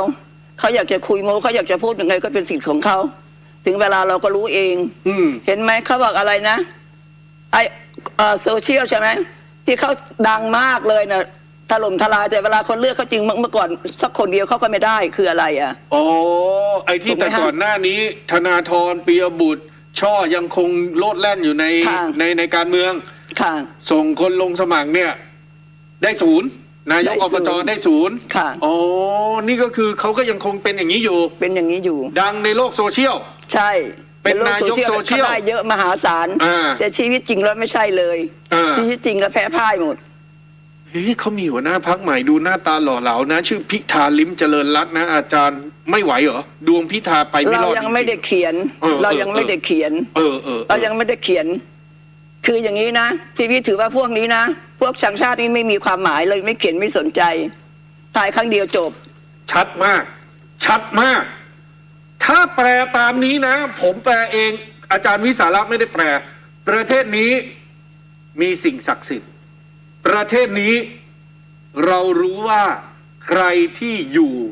เพื่อที่จะช่วยเหลือประชาชนมาโดยตลอดพวกนี้ไม่มีทางเจริญไม่เจริญหรอกใช่ไหมมีชีวิตอยู่ก็ดีแล้ว คุณผู้ชมครับผมว่าพักในช่วงที่2กันสักครู่เดี๋ยวกลับมาช่วงหน้าดวงเมืองผ่านไปเดี๋ยวกลับมาเรื่องของบ้านเมืองจริงๆจังๆคนนะคะทุกคนไม่ได้ตัวเลขว่ายังไงต้องซื่อสัตย์กับวิชาแต่ที่ชัดเจนที่สุดใครหรือกลุ่มก้อนไหนที่ไม่เคยสำนึกกตัญญูกับชาติศาสนาและพระมหากษัตริย์อาจารย์วิสาระบอกแล้ว ไม่บังเกิดความเจริญมีแต่ความฉิบหายวายวอดแน่นอนอ้าวผ่านไปแล้วกลับเข้ามาสถานการณ์บ้านเมืองค่ะช่วงปีที่ผ่านมาเขาว่ากันว่าเป็นปีที่ท่านนายกรัฐมนตรีพลเอกประยุทธ์เหนื่อยเหลือเกินแต่พอปลายปีจู่ๆมีการกวาดล้างเรื่องราวของทุนจีนสีเทาอย่างนี้ถือว่าดีไหมเป็นผลงานนายกก่อนไหมอาจารย์อันนี้ต้องเรียกว่าเป็นผลงานเขาเรียกว่าเป็นเรื่องดีๆไงฮะอย่างตู้ห่าวเนี่ยเราก็ไม่เคยรู้เรื่องเลยนะนอกจากคุณชูวิทย์ก็เอากมาพูดเราก็เลยตกใจอ๋อมีอย่างนี้ด้วยเหรอพี่ก็เลยเขียนดวงของ3 คนขึ้นมานะเดี๋ยว3 คนนี้มีใครบ้างเดี๋ยวคุณชูวิทย์ชูวิทย์กมลวิสิทธิ์คุณสันทนะประยุทธ์แล้วก็พลบิ๊กโจ๊กพลตำรวจเอกสุรเชษฐ์หักพานโอ้นี่3 ตัวละครสำคัญในเรื่องนี้เลยนะใช่ค่ะเดี๋ยวผมถามงี้ก่อนบุคคลภายนอกก็เหมือนกับอาจารย์วิสาระนี่แหละเฮ้ยจู่ๆทำไมมันมีทุนจีนมีตู้ห่าวมันโยงไปถึงการเมืองมันทำให้นักการเมืองบางคนหงอยเหงาเศร้าซึมแล้วก็เงียบไปได้เลยไหมเรื่องนี้ทำได้ไหมทำได้ค่ะใช่เลยค่ะอ้าวไหนมันยังไงมันก็ต้องดราม่าข้ามปีแน่ๆดวงคุณชูวิทย์ปีหน้าเป็นยังไงบ้างฮะคุณชูวิทย์ก่อนคุณชูวิทย์ตัวเอกก่อนเลยนะคะพี่วินชื่นชมคุณชูวิทย์มากเลยนะคุณชูวิทย์เขาบอกว่าเขาเนี่ยนะเป็นคนเก่งเป็นคนกล้านะคะแต่เขาบอกว่าเดือนหน้าทำไมเขาจะเหมือนถูกต้อนให้จนมุมแต่เขาก็มีทางออกว่าอย่างนั้นถูกต้อนให้จนมุมเหมือนถูกต้อนให้จนมุมแต่มีทางออกก็มีทางออกเสมอนะคะตัวเลขของคุณชูวิทย์นี่คุณชูวิทย์เกิด29 สิงหาคม 04อายุย่าง62ค่ะแบ็คดีไหมแบ็คข้างหลังดีไหมคุณชูวิทย์เขาดีมากแล้วเขาเองก็กล้าหาญแบ็คเขาก็ดีเลิศเขาเองก็กล้าหาญเป็นที่สุดคนเรานะไม่กลัวตายไม่กลัวติดคุกติดตารางใครจะมาโค่นเราได้ล่ะเงินทองฉันก็ไม่สนถูกไหมฮะเขาก็เหมือนกับว่าเข้ามาช่วยประเทศไทยให้ประเทศไทยนี่แข็งแรงไม่ให้ถูกครอบงำจากเขาเรียกอะไรนะจีนสีเทาใช่ไหมทุนจีนสีเทาทุนจีนสีเทาเหมือนกับเขานี่นะถ้าเขาไม่มาพูดพวกเราก็ไม่มีโอกาสรู้ถูกไหมฮะว่ามันจะเป็นพี่ฟังตอนแรกพี่บอกโอ้มันมีอย่างนี้ด้วยเหรอก็นี่ล่าสุดถึงขนาดนายตำรวจอดีตนายตำรวจใหญ่ที่ไปคุมองค์กรตรวจสอบนี่ต้องถึงกับลาออกเลยนะคุณอาจารย์วิสาระเห็นข่าวหรือเปล่าฮะเห็นเนาะจากการเปิดเผยของคุณชูวิทย์นี่แหละเขาว่ากันแสดงว่าเอาล่ะชูวิทย์ปีหน้ายังคงดีอยู่เหมือนถูกต้อนให้จุดมุมแต่เขามีทางออกเสมออาทิตย์จะดูดวงอีกคนหนึ่งไหมก็คืออะไรบิ๊กโจ๊กใช่ไหมคะพลตำรวจเอกสุรเชษฐ์หักพานค่ะเกิด29 ตุลา13นะคะอายุย่าง53 ปีตอบให้ฟังเลยนะเขาบอกปีนี้นะถ้าเขาไม่รอบคอบตัดสินใจผิดพลาดโอกาสในชีวิตจะถูกปิดลงนะคะจะอยู่อย่างเบื่อหน่ายจะเสียสุขภาพจิตเมื่อเจอหน้าผู้คนแล้วเดือนหน้าเดือนนี้พุธมกรานะเดือนกุมภาเขาจะสับสนเพราะงานที่รับผิดชอบจะล้มเหลวแล้วก็เดือนมีนาคมนี้น่าจะอยู่กับศูนย์รวมของความวุ่นวายท่านบิ๊กโจ๊กครับมกรากุมภามีนาดวงท่านไม่ดีเลยไปถึงสิงหาเลยนะไปถึงสิงหาเลยใช่ค่ะซึ่งถ้าดูตามพื้นดวงแล้วแกเกิดปี2513ค่ะปีหน้าแกย่าง53ตอนนี้50อยู่ใน53อยู่นะอยู่ใน53ปีหน้า53เขาเกิดตุลาเนี่ยจะ53จะต้องไปถึงตุลาเลยนะซึ่งถ้าดูตามเส้นทางการทำงานแล้วบิ๊กโจ๊กกว่าจะเกษียณอีก 7-8 ปีแต่3 เดือนหน้าถ้าเดินหมากผิดอาจจะเข้าสู่ความมืดมนเขาบอกว่าถ้าไม่รอบคอบตัดสินใจผิดพลาดโอกาสในชีวิตจะถูกปิดลงนะคะมกรานี่นะเจอแล้วนะมกราก็เจอแล้วนะแล้วก็จะอยู่อย่างเบื่อหน่ายจะเสียสุขภาพจิตเมื่อเจอหน้าผู้คนแล้วกุมภานี่จะสับสนเพราะว่างานที่รับผิดชอบจะล้มเหลวแล้วเดือนมีนาจะอยู่กับศูนย์รวมของความวุ่นวายจะกดดันมากหาทางออกได้ไหมไม่ได้เลยแล้วเดือนต่อไปก็จะวิปริตแหกข้อเรื่องเงินที่ไม่สะอาดว่าอย่างนั้นนะแล้วก็จะวุ่นวายไปถึงเดือนสิงหาคมนะไม่รู้จะอยู่เป็นตำรวจได้อีกหรือเปล่าก็ยังไม่รู้เลยโอ้โหคุณผู้ชมครับอย่าเพิ่งลงมติว่า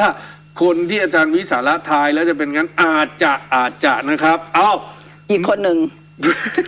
กำลังจะถามเลยเมื่อมีชูวิทย์เมื่อมีพลตำรวจเอกสุรเชษฐ์หักพานบิ๊กโจ๊ก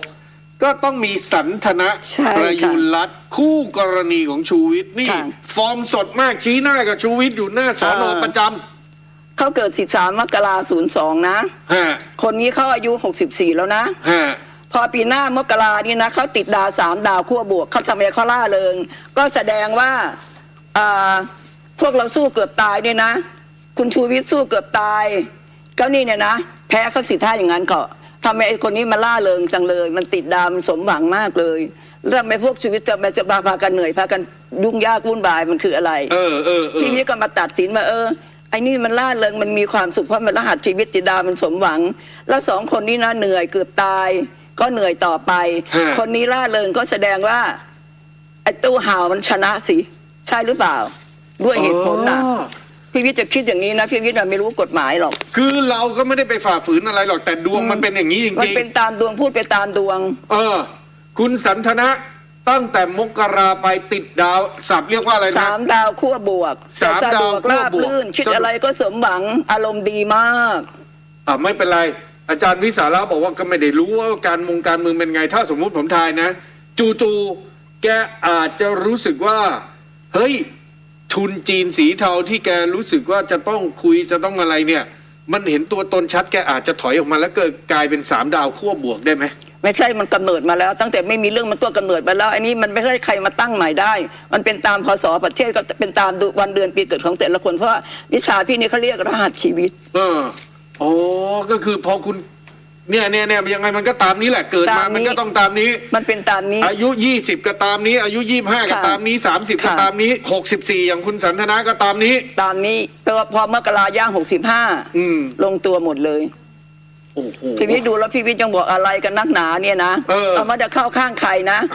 เพราะว่าเรารักทุกคนคือนักแสดงเขาพี่บอกเลยนะโลกนี้มันคือเวทีโรงใหญ่ทุกคนคือนักแสดงกันหมดแล้วใครแสดงบทไหนนี่มันฟิกมาเรียบร้อยแล้วแต่เราก็ต้องมาเป็นนักแสดงผู้เล่นรู้บทนะฮะแล้วเราจะเครียดน้อยลงโทษนะฮะ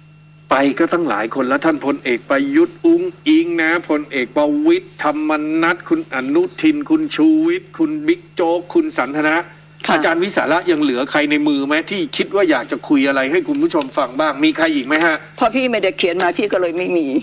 พี่ก็เขียนมาที่ว่าอะไรที่กำลังฮอตอยู่ที่คนกำลังสนใจอยู่แล้วเราก็สนใจด้วยเราจึงเขียนออกมาถามตัวเลขเขาจะพาเราพูดเราก็พูดไปตามตัวเลขมันเหมือนเขาเขียนบทให้แต่ละคนเล่นละครใครจะต้องเล่นบทไหนนี่มันแน่นอนละครโรงใหญ่เลยละครโรงใหญ่พวกเราคือนักแสดงหมดโลกนี้มันคือเวทีละครโรงใหญ่ทุกคนคือนักแสดงหมดครับถ้าอย่างนี้นะไม่เป็นไรกลับมาคุยกันว่าในสายตาของอาจารย์วิสาระซึ่งจริงๆผมไม่เคยเชื่อเลยนะว่าอายุ85แล้วเนี่ยมาย่าง85เนี่ยผมไม่เคยเชื่อเลยดูสาวก็อายุเยอะมากเลยเคยเห็นการเมืองหรือว่ามีดวงของใครแบบอย่างเงี้ยนะที่เราเคยติดตามเนี่ยแล้วมันอยู่ในช่วงของความวุ่นวายยุ่งยากสับสนเหมือนช่วงปีที่ผ่านมาไหมเคยมีปีไหนที่ยุ่งยากวุ่นวายสับสนเหมือนอย่างนี้ไหมมันก็สับสนเหมือนกันนะแต่พี่ก็มานั่งงงว่าทำไมเนี่ยเมื่อมารับเงินมาก่อกวนม็อบใช่ไหมก่อม็อบใช่ไหมโยนลูกระเบิดอะไรแบบนี้นะ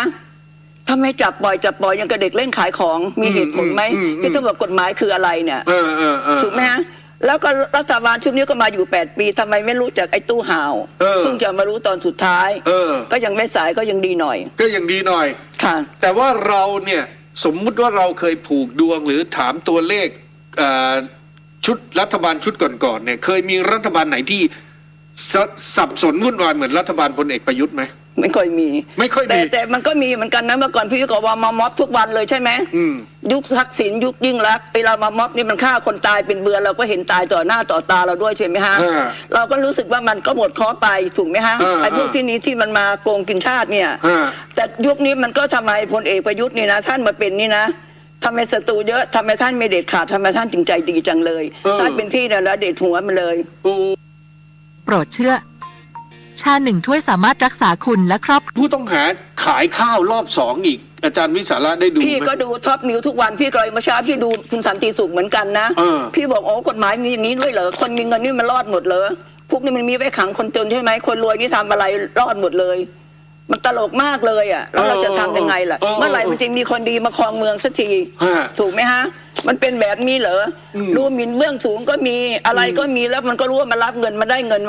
มาก่อม็อบเป็นอาชีพของมันก่อม็อบแล้วทำไมถึงจับปล่อยทำไมไม่เด็ดขาดทำไมทำอะไรเหมือนเด็กเล่นขายของก่อม็อบจับปล่อยนี่ไม่ว่านะงานการไม่ทำหิ้วกระเป๋าไปละ200,000 กว่าได้ด้วยนะฮะอาจารย์วันนั้นน่ะสิเขาได้เงินมาเยอะนี่รับจ้างติดคุกเป็นอาชีพที่ดีไหมสำหรับปี2566สำหรับคนพวกชังชาติพวกนี้รับจ้างติดคุกอาชีพดีไหมดี อันนี้ผมถามเอาอย่างนี้ อาจารย์วิสาระอาจจะไม่ได้เตรียมเนื้อเตรียมดวงพวกนี้มาผมถามแบบนี้ก็แล้วกันว่าไอ้พวกโกงบ้านกินเมืองป่วนบ้านป่วนเมืองชังชาติชังเจ้าชังศาสนาล้มเจ้าไอ้พวกเนี้ยต่อให้ไม่ต้องเตรียมดวงมาถ้าให้ดูพวกนี้ซวยแค่ไหนไอ้พวกนี้มันซวยนะมันติดคุกติดตารางมันจะมีกระเป๋า200,000พี่ก็เรื่องของมันไม่ได้ไปตื่นเต้นกับมันหรอกนะแต่มันก็ไม่สุขหรอกไม่สุขเพราะมันอย่าลืมนะบ้านเมืองเราก็มีสิ่งศักดิ์สิทธิ์นะแต่พี่คิดอีกหนึ่งมันก็เป็นเพราะว่าพศที่เรามากำหนดนี่นะมันจะบอกนี่นะพศไทยพศจีนพศฝรั่งเขาจะอยู่กับอารมณ์ไหนนะฮะเราก็จะบอกว่า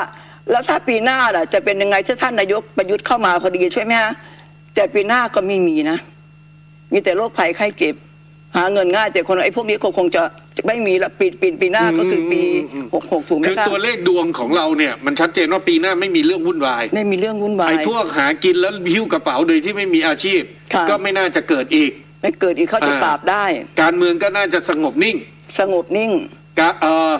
เรื่องของความมั่นคงก็ไม่น่าจะมีอะไรอย่างนั้นหรือเปล่าครับความมั่นคงก็ดีเพราะว่าเขาบอกว่าเงินจะมาจากต่างชาติไงคะคนก็หากินคล่องทุกคนมันก็เราถ้าหากินได้สะดวกมันก็ไม่มีปัญหาใช่ไหมคะ